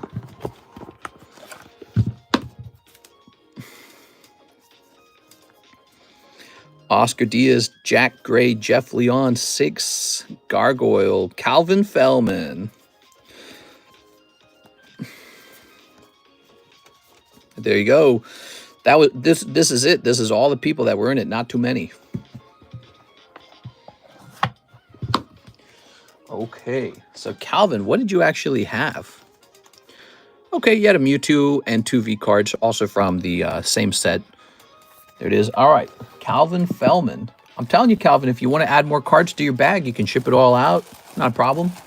Keep them. All right, I'll put them in here. Those were some good times. Basically, it was like a competitive game where you put together a team of 3 Pokemon cards, and I auto-played them for you. You chose the order, and you chose which cards it was. And there were some rules, like each turn, both players get 1 energy card attached to their Pokemon, which actually made the game sort of like energy card meta, because if you had a card that benefited from a lot of energy cards, it became super powerful in a few short turns. Anyways, so it was an auto-play card battle where you chose which Pokemon and what order to put them in, and then one person would win, one person would lose, and there would be a prize involved. And it was a little bit of a game of skill, because you actually had to think about, you know, what's my best strategy here, and what cards will beat all the other cards. So it was cool, but here's a problem. Some people were getting so good you couldn't beat them. Right away we noticed that. Some people would put together a good deck and you couldn't. They were unbeatable right away. And it took a while for the game to actually play out. So it would take a while for the battle to end. Also, it was kind of tricky since I was the autoplay sort of like moderator here. I'm not as good as a calculator. A calculator would do the same rules every time. I'm a human, so you know, I felt a little nervous that I was going to give someone an unfair advantage by making a less than optimal decision for the autoplay. So, but it was cool. I liked the idea of it. I missed the idea of it, but we couldn't keep it going. All right, Gabriel says shipping for both bags. You got it, Gabriel. Let's get you shipped out. Ooh, I put this box in the wrong place. Let's put this where it belongs. Ugh. All right. Rules are meant to be broken. Did you get my Xbox request last night? I probably didn't even look. I was probably busy playing the actual game. I played the Frost Dragon last night, and I lost like 2 times because I can't get a team that doesn't stay alive longer than 2 seconds. They die so fast. I mean, I died too, but they die so much faster than me, and I don't know. It's just really difficult. It is. The game's probably, I bet you Elden Ring is probably so easy when you have real teammates who know exactly what the game's about. You know, like you get these noobs and they run off to go do like camps or like an Estus flask or something that's not optimal for the routing. And it's just like, dude, what are we doing? Or like the team splits up. One guy's fighting a boss over here and 2 other players are fighting a boss over there. And it's like, what are we doing? Like, we're not gonna get each other's benefits. And since we're split up, each group is having a tougher time with the bosses. So you get a lot of that crap when you play with randoms. It almost feels like whether you win or lose, it's not down to your skill. Like, you probably have enough skill to generally win. It's more down to what is the skill of your teammates. And it's almost always bad. What is your top 3 games played that you really enjoyed? Number 1? Ooh, I think top 3 is really difficult, actually, because it excludes a lot of games. I could probably do like a top 5. I would describe myself as a gamer. I play games a ridiculous amount of hours. I'm very addicted to games. In fact, this card channel is kind of like a different kind of game for me. And so I love games. It's kind of why I went to school for computer science, because I thought, well, I like the game a lot. Maybe that means I should do computer science. And I can talk about some games that I really, really, really like. Here's Bill Barron, 2 spots on the Mega Gengar sub list. You got it, Bill Barron. All right, so the Mega Gengar sub list. Here it is. Mr. Bill, you're on it 2 times already. We're going to place you on 7 and 8. No, 6 and 7. Bill Barron. It is. You know, Bill, you go on these a lot, I noticed. And I don't know if you've ever thought about this, but it might be worth it to just save up and buy a full spot for $400. Now, that's if you're willing to risk $400, because even at that point, it's a 1 and 7. There it is. No, in this case, it's a 1 and 8. But you know, over time, you've bought 10 spots in the sub list. Well, then again, you do tend to get pulled from the sub list too. So I don't know. Maybe it all works out. All right, there it is.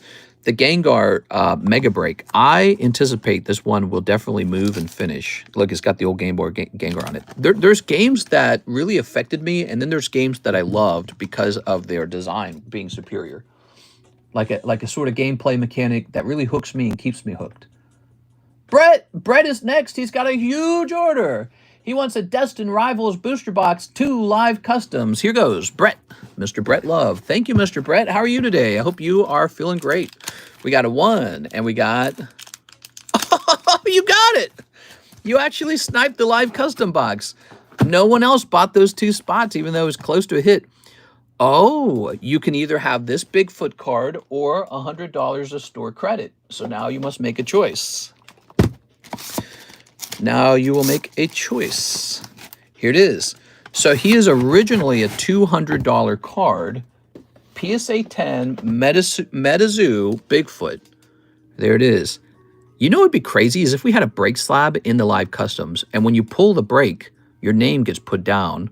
Whoa, that would be really crazy, wouldn't it? If we put like a break in the live customs, that'd be really strange. Then the slab rotates to the back again or something. I already have that card. Let's do the $100 credit. Okay, so watch this. So he did a $100 store credit on it. And where's my thing? Here it is. Okay. So he shall be put back in for $80. Okay. And we've got 1, 2, 3, 4. Like this. Okay. All right. And now, so this is yours. We're going to say Brett Love. Good.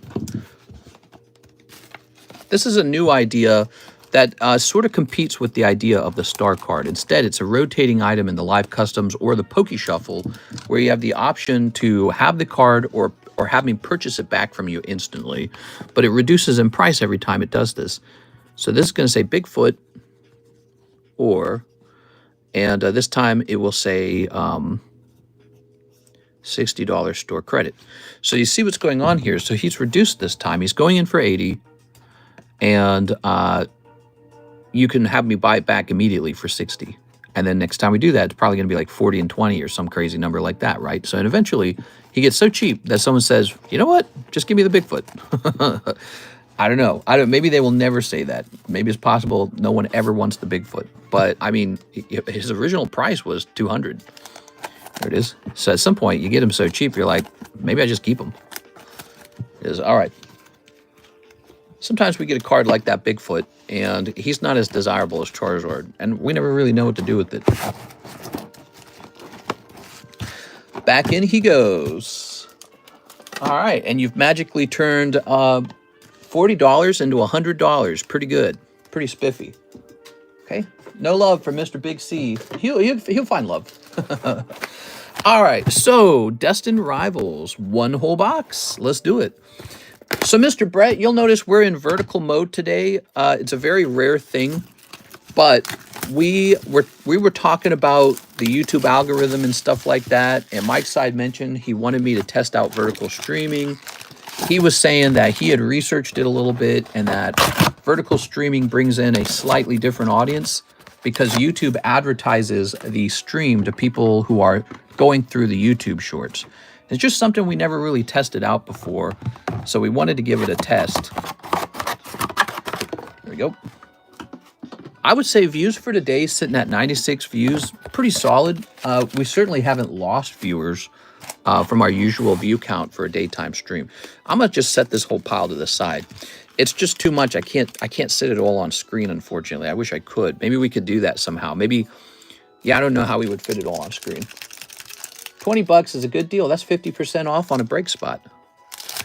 Yeah, well, eventually, if he keeps getting rejected, eventually he'll be a $20 option. And somebody will have to decide, do I want $20 or do I want this $200, supposedly $200 Bigfoot card?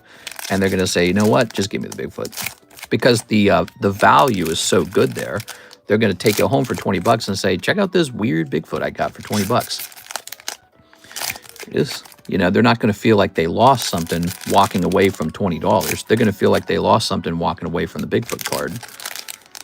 All right, we'll snip this, and we'll snip this. So we might have to do that store credit option in the live custom. And by the way, and when people get that live, when they get that store credit, they don't mind that either. Like he just went from $40 to $100. So that's pretty solid. All right, you ready? I understand the value. Good luck in the box, whoever ordered it. Doing this vertical stream is smart. I've seen people with much worse setups getting 800 views. I think I know what you're talking about, and I suspect that that is actually a channel with botted views. I was talking about it actually with Mike's side because we took note of that, and we noticed these huge view fluctuations, and or I don't know, maybe it is just YouTube, but we noticed these huge viewership fluctuations. And also sudden subscribe counts that matched like PokeRev's subscribe income.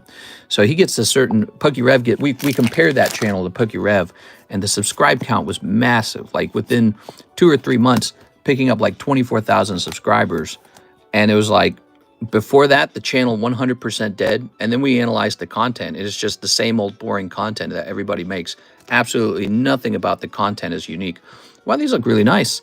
So this is an SAR, by the way. And so we suspect that that has to be botted views. We think it's botted views. Here we are. You have to make a distinction. Might get more views, but for a subscriber, it's not good. I would not watch videos in vertical mode. I feel you, man. I feel you. We are. Well, it's just a once in a blue moon thing. Actually, we were in horizontal mode yesterday. So, you know, if you're ever really sure that you don't want to do vertical mode, you could always just wait for the next day because we'll go back to it. We'll be back in horizontal mode tonight as well, okay? We care about how you guys feel about things. We are. I like this Tyranitar, by the way. We are. So we care about how you guys feel about, you know, the way we stream. We want to keep you guys happy because we got a great already existing customer base and viewer base. So we'll try to keep you guys happy, but we also like to experiment. And, you know, I just recommend letting me experiment here and there. You know, it's not a bad thing. It's a good thing to experiment with your channel because ultimately we want to see lots of new people. We want to see what YouTube's doing. Sometimes, yeah, remember YouTube's kind of my boss. It looks like I have no boss, but that's not true. YouTube is my boss, and YouTube decides what it rewards. So, for example, if YouTube decides it likes one of my videos, that video can suddenly just get like 50,000 views. And if it decides it doesn't like a different video, that video gets no views. So it's not up to me. It's just kind of YouTube deciding. So we're experimenting with YouTube, seeing what, you know, YouTube's going to reward and not reward. And, you know, you got to let me do that sometimes. And that way we can understand how it's all working, you know, like, so for example, if we do a vertical stream and have some really unusual success with it, maybe that means in the future we'll have a 1 day set aside for vertical streams, but it wouldn't be that big of a change then. And then, or maybe we look at the data and nothing's really changed. If that's the case, if nothing's changed, then we go, okay, well, so then vertical streams aren't that big of a deal, you know? So, but we gotta learn from it. So this is an experiment, and we must host like 1 million horizontal streams. We host so many of those over time. This is my second vertical stream on this channel ever. We've only done it twice, and last time it was Tuesday last week. So we must have like thousands of horizontal streams. This is only the second vertical ever. But I get it. I think people really enjoy the broad horizontal stream where all the packs are on the table. You can see all the packs and you can see all the slabs, and, you know, it just looks nicer. I think it's nicer on a number of screens like your TV, right? Like this is not good to watch on TV. So if you're used to watching on the TV, you're not going to like the vertical at all. Here it goes. But it's still me, okay? I haven't changed. It's still me. We got to play the game by the rules of the game. That's what I'm saying, basically. I'm saying you got to play the game by the rules of the game. That's what I was saying. I like video games. My brain loves video games. I like understanding the mechanics, and I like playing by the rules of the mechanics. Make your dollars, mister. Money isn't it crazy that people want to watch a smaller video? Yeah. Well, and, you know, it is crazy. It's totally crazy, man. That's exactly right. There's a reason why we stuck to horizontal streaming for so long, is because I just like that. I like it better myself. So you and I are in agreement. Mister, if I may recommend it, you could up your video quality to 4K or 2K at least to see the cards better, especially for people watching vertical on the phones. It would be nice to see it. 4K to 2K quality. Yeah, that would be pretty cool. Here we are. I don't know if I could get a setup like that very soon because, first of all, I don't know if we're going to do a lot of vertical streams. Probably not. But you could say that that's still true for the horizontal ones too, you know, just higher video stream quality. Here we are. But you got to remember also, so here's something you don't consider. When that quality goes up, the delay goes up too. So what happens is I say something that you don't hear for like 2 or 3 minutes later, and then you respond to it, and I see that response 2 or 3 minutes later. So when the video quality is super high, and I mean really high, not above 1080p, there's these horrible delays, and I would know this because I did this back in the day for the other YouTube channel. They're sort of on the screen, just on the edge of the screen.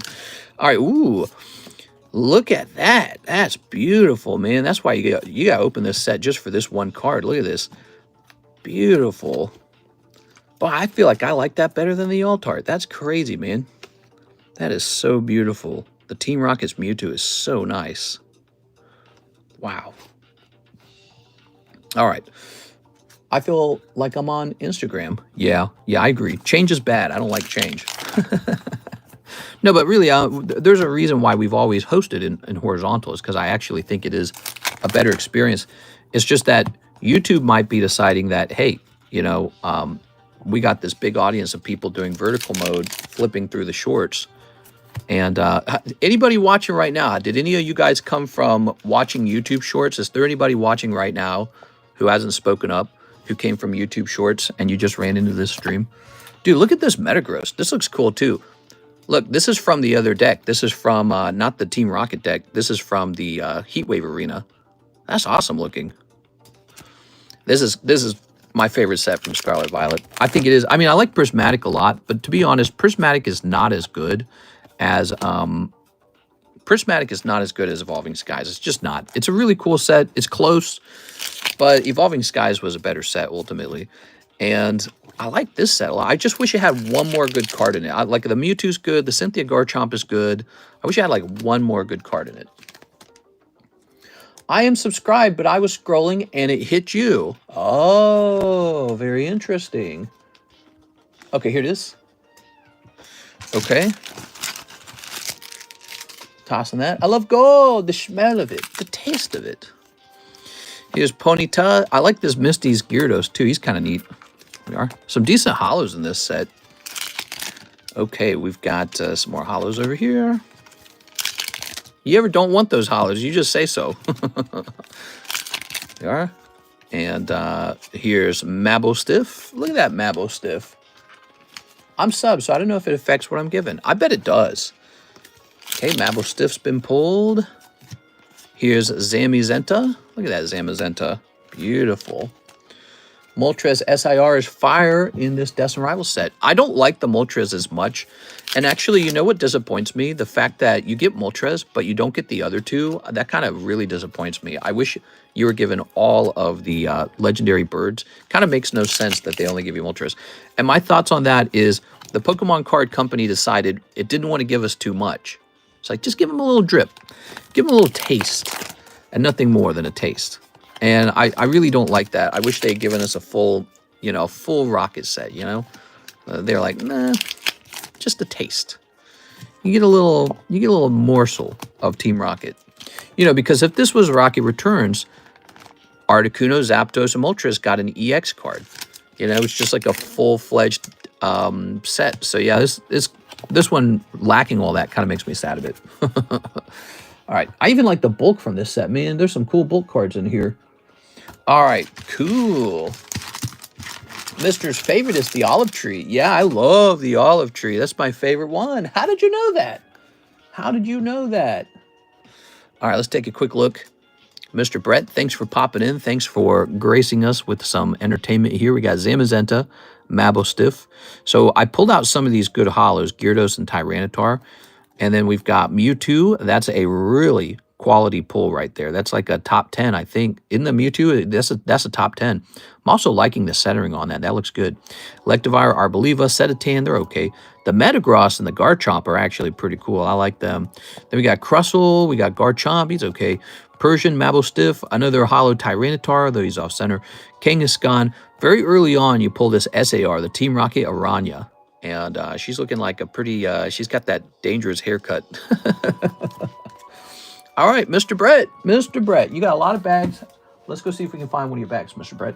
What I ought to do, I ought to get you like a super big box and put all your stuff together like I used to do for Miss, here we are, for Miss Jennifer Yap, which I might have to do that again. Jen has returned, and she opened some cards with us the other night. She opened like 4 boxes of the Gundam. So Jen was hanging out the other night and opened like 4 boxes of Gundam. Okay, those shall be tucked inside of here. Business in the front, party in the back, hairdo. Yeah, actually, you know, if she wasn't dressed so nice, that haircut almost looks like a trucker sort of, you know, mullet style haircut. Okay, now we've got an order from Peter. I thought you were around there, by the way. Mr. Brett was very good. You picked up $100 store credit from the Live Customs, and then your Rocket Box. I don't know about the girl, but the Golden Mewtwo's, that's actually a hit. Peter Fenelty, I'd like to ship. I have about 5 slabs and 1 small bag.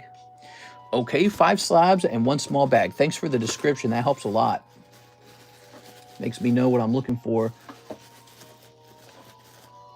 Peter Fenelty, 1 small bag. Okay. And then let's go get that label. Peter. Now don't forget, we will be live again tonight, and we will be in our traditional horizontal mode. And because we did this full vertical stream, Mike Side and I will be able to look at the analytics on this vertical stream afterwards, which is what we wanted. Last time we cut it short. We shouldn't have done that. I don't know why I did that. I just wanted to go back to horizontal really bad. It is. Business in front, party in the back. This set would have been perfect if they had Jesse and James. Don't say that. It's so sad. But, you know, Jesse and James, they weren't in Rocket Returns. So it's okay for Team Rocket to be an organization that's separate from just what you get from the TV shows. All right. Let's see. We're jumping over here. We actually might have just ran out of orders. Look at that. So we are out of orders. People were freaking out last time. They really were. There were some people who were mad upset over the vertical mode, and I felt bad about it. I was like, oh, hold on, I'll get you the horizontal. And there we go. 2 slabs at a time, huh? Those are some pretty important slabs to show off at that point. All right, guys, so this is the Tuesday daytime stream. We've been live for 107 minutes. We're still live. I don't know if anyone wanted to place a last-second order. Speak up now, okay? We are going to be having a Tuesday nighttime stream. Remember, we have these new Nikke cards. Here they are. Not new, but reordered. I'm watching Mr. Upside Down. Here we are. So Nikke has returned due to popular request. This was extremely popular. They're back on the menu, and they're the same price as before. And now you can go after your favorite booby cards. I just sent in for a Halo. Ooh, okay, let's get it. 1 Halo. Okay, Brandon Warder. Oh, the Topps Halo. Yeah, oh, and how did you feel about that, man? We actually located your Topps. Remember that? One of them was in Subway, and the other one was store credit. That's pretty good. I'd actually written down the store credit. That's the funniest part. And we couldn't figure out what had happened. You had been given store credit for it a long time ago. It's so funny. I just couldn't remember that.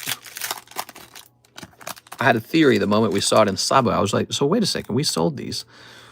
I said, so in theory, the other one's sold, and it's store credit. And there it was. A little detective work there. Okay, down but never out. So these are $45 a pack, vintage. They're from 2007. Vintage Topps Halo, hard-boiled. So they're almost 20 years old. They're 2 years shy of 20 years old. Incursion. And this is the prestigious Topps Company. The heroism of Master Chief. The hedonism of Master Chief. Storming the Beach. Ghost of Onyx. And Flood Proto Gravemind Form. All right, so this particular pack did not have a holo in it. Maybe the next one. Okay. What's the price referred to on black and white ETBs? Black and white English. You're asking what we're selling our ETBs for. So the prices are back from when we originally placed an order for them. I don't know if they've gone up or down since then. Hopefully down. But our prices have not gone down because I haven't checked that in a while. So we're selling a Black Bolt ETB straight from a fresh case, $135. A white ETB, $126. Now, keep in mind, that price includes also the taxes already. So the taxes is already added in. And, of course, there's a little bit of that is also just because I'd like to be paid to sit here all day long. So that's how those prices work. They already include the taxes. You don't have to pay taxes at checkout. We are? All right. But, yeah, I don't know how Black Bolt and White Flare have changed over time. The only thing I know is that they're not selling as much anymore. So sometimes that's a sign. Here is Brandon Water. Let's get you that bag, Brandon. Where am I going to run into you? Thank you for being a man. No problem, man. Well, we were going to, I was going to make sure you got something because I was not sure what happened to those slabs. It was so confusing. It's funny how it turned out. It turned out really good. It meant that I had sold them for you. So, being the man. So this stream style doesn't record and upload the video under lives. It doesn't?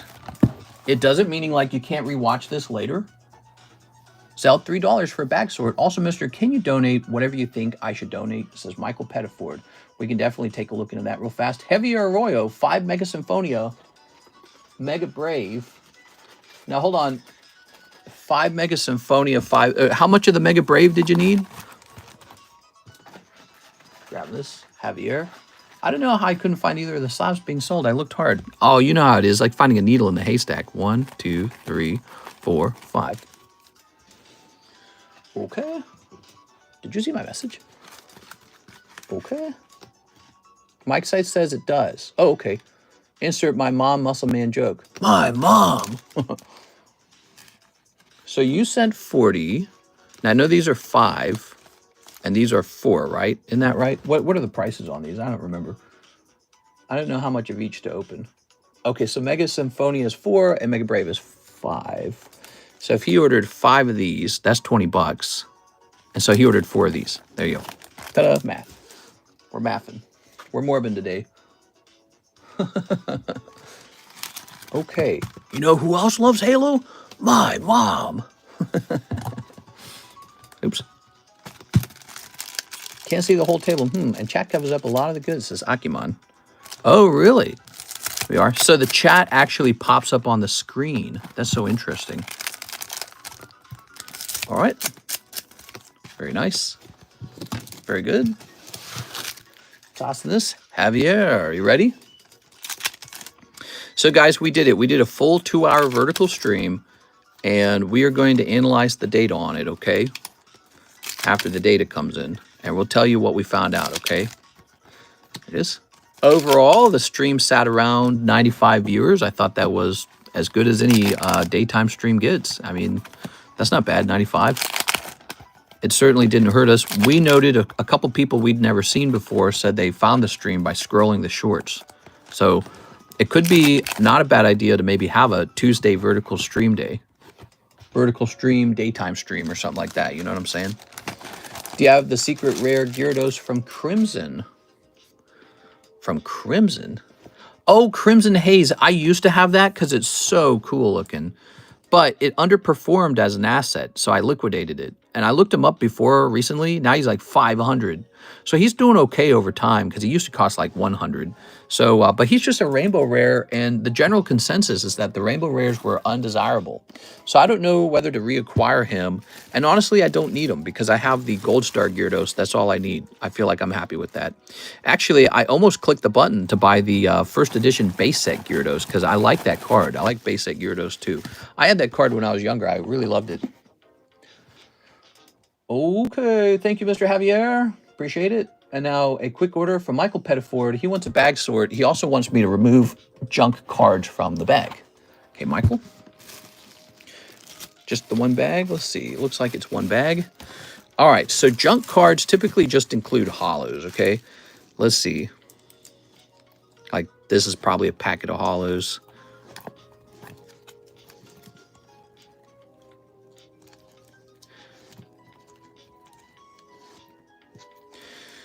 I don't know what's behind that. some hollows. Generally, it just means remove hollows. That's all it means. So let's get these hollows out of here. Hollows are, you know, it's hard to make any money on hollows. They are generally not super valuable. Unless it's like a Charizard hollow, okay? So if it's Charizard hollow, different story. These are Korean hollows, so they're even tougher to make money on. But if you're like international or something like that, if you're international, it might be worth it to liquidate your bulk hollows to keep your bag smaller and lighter. If you live here in America, you know, it's not going to affect your shipping, but it still actually helps me out for you to reduce the weight of your bag. So if you ever just want to help out, here we are. Okay. And there we have it. So what we've done is we've sorted the hollows out of your bag, and it's this little packet of cards here. And then here are your EXs. They're a nice little packet too. Let's see, great test on this stream. Am I excited? Oh, thanks, man. Appreciate it. I have the Rainbow Gyarados from Crimson and a 10 from CGC. I was thinking about sending it to PSA. You can try to do that. Drill that slack off like you did the slacking few months ago. That Pokemon is ugly. He's beating up on the slack off. But you know what? We currently do not have a drill card.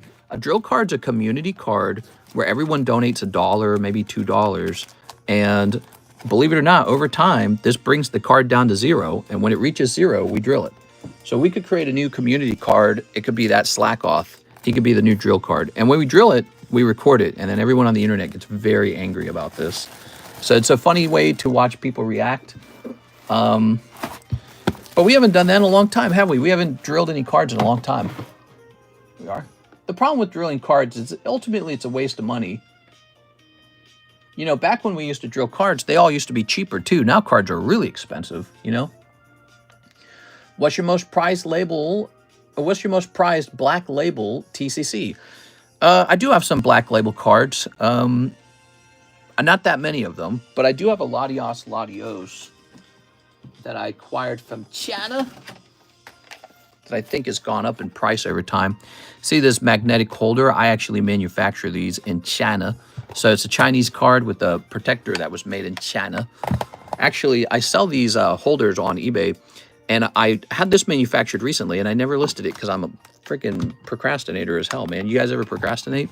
So I need to get this done. I need to get this holder for the stand for the holders. These are the holders, and that's the stand. I need to get this stand listed. There it goes. See? Very nice. And these are very, I like them. They're very simple. If you want to remove the card, you just kind of push on the side and it takes the lid off. There you go. So there you are. And that can be inside of a sleeve too. This can be in a sleeve and it'll still fit. There it goes. They're magnetic, so they actually stick to each other. So, well, these aren't going to stick because the SGC sized one is different size from the BGS one, so the magnets don't line up. But if you had two BGS holders, you can put them side by side with each other and they'll actually stick. And it's kind of cool that way. So you can stack them up and the pile won't slide around too much. There it is. There it is. Look at that.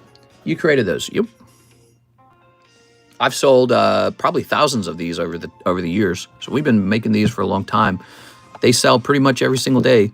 I have one guy who wants to buy them in bulk from me. He has a card store and he wants to buy them in bulk. And I'm just kind of lazy and haven't negotiated like a price for that. The problem is with that kind of stuff is it's like, I got all this other stuff going on, so I can only handle so much business in a day. And yeah, so I haven't worked on that. But look how nice that is. Isn't that nice? But that's a black label, probably one of my nicer black labels. I got like a Typhlosion black label. I got a Poker Espeon black label. I don't actually collect too many black labels, to tell you the truth. Here we are. I think black labels are very special, though. I think clearly the market loves them, and the idea of them is very nice. Love your video, sir. Said hi. Hey, what's up, little chief? Thanks for popping in today, man. We were just wrapping up, actually. And so since it's 7 p.m., it's time for me to hop off and go have dinner and say hello to my wife. She's done with her job since 5 p.m., so she's just kind of waiting for me. All right, we'll have more black labels in the future because we're going to grade more of those. All right, I want to buy the stands. I need some. I have to find out what I paid for them so that I can properly price them because they were definitely not free, but they're not terribly expensive. But I remember, I think I paid like, I can't remember. It must have been like $2 per unit. So what that means is I should sell them for like $3 per unit, right? So I have to find out exactly what I paid for them, but they were surprisingly pricey.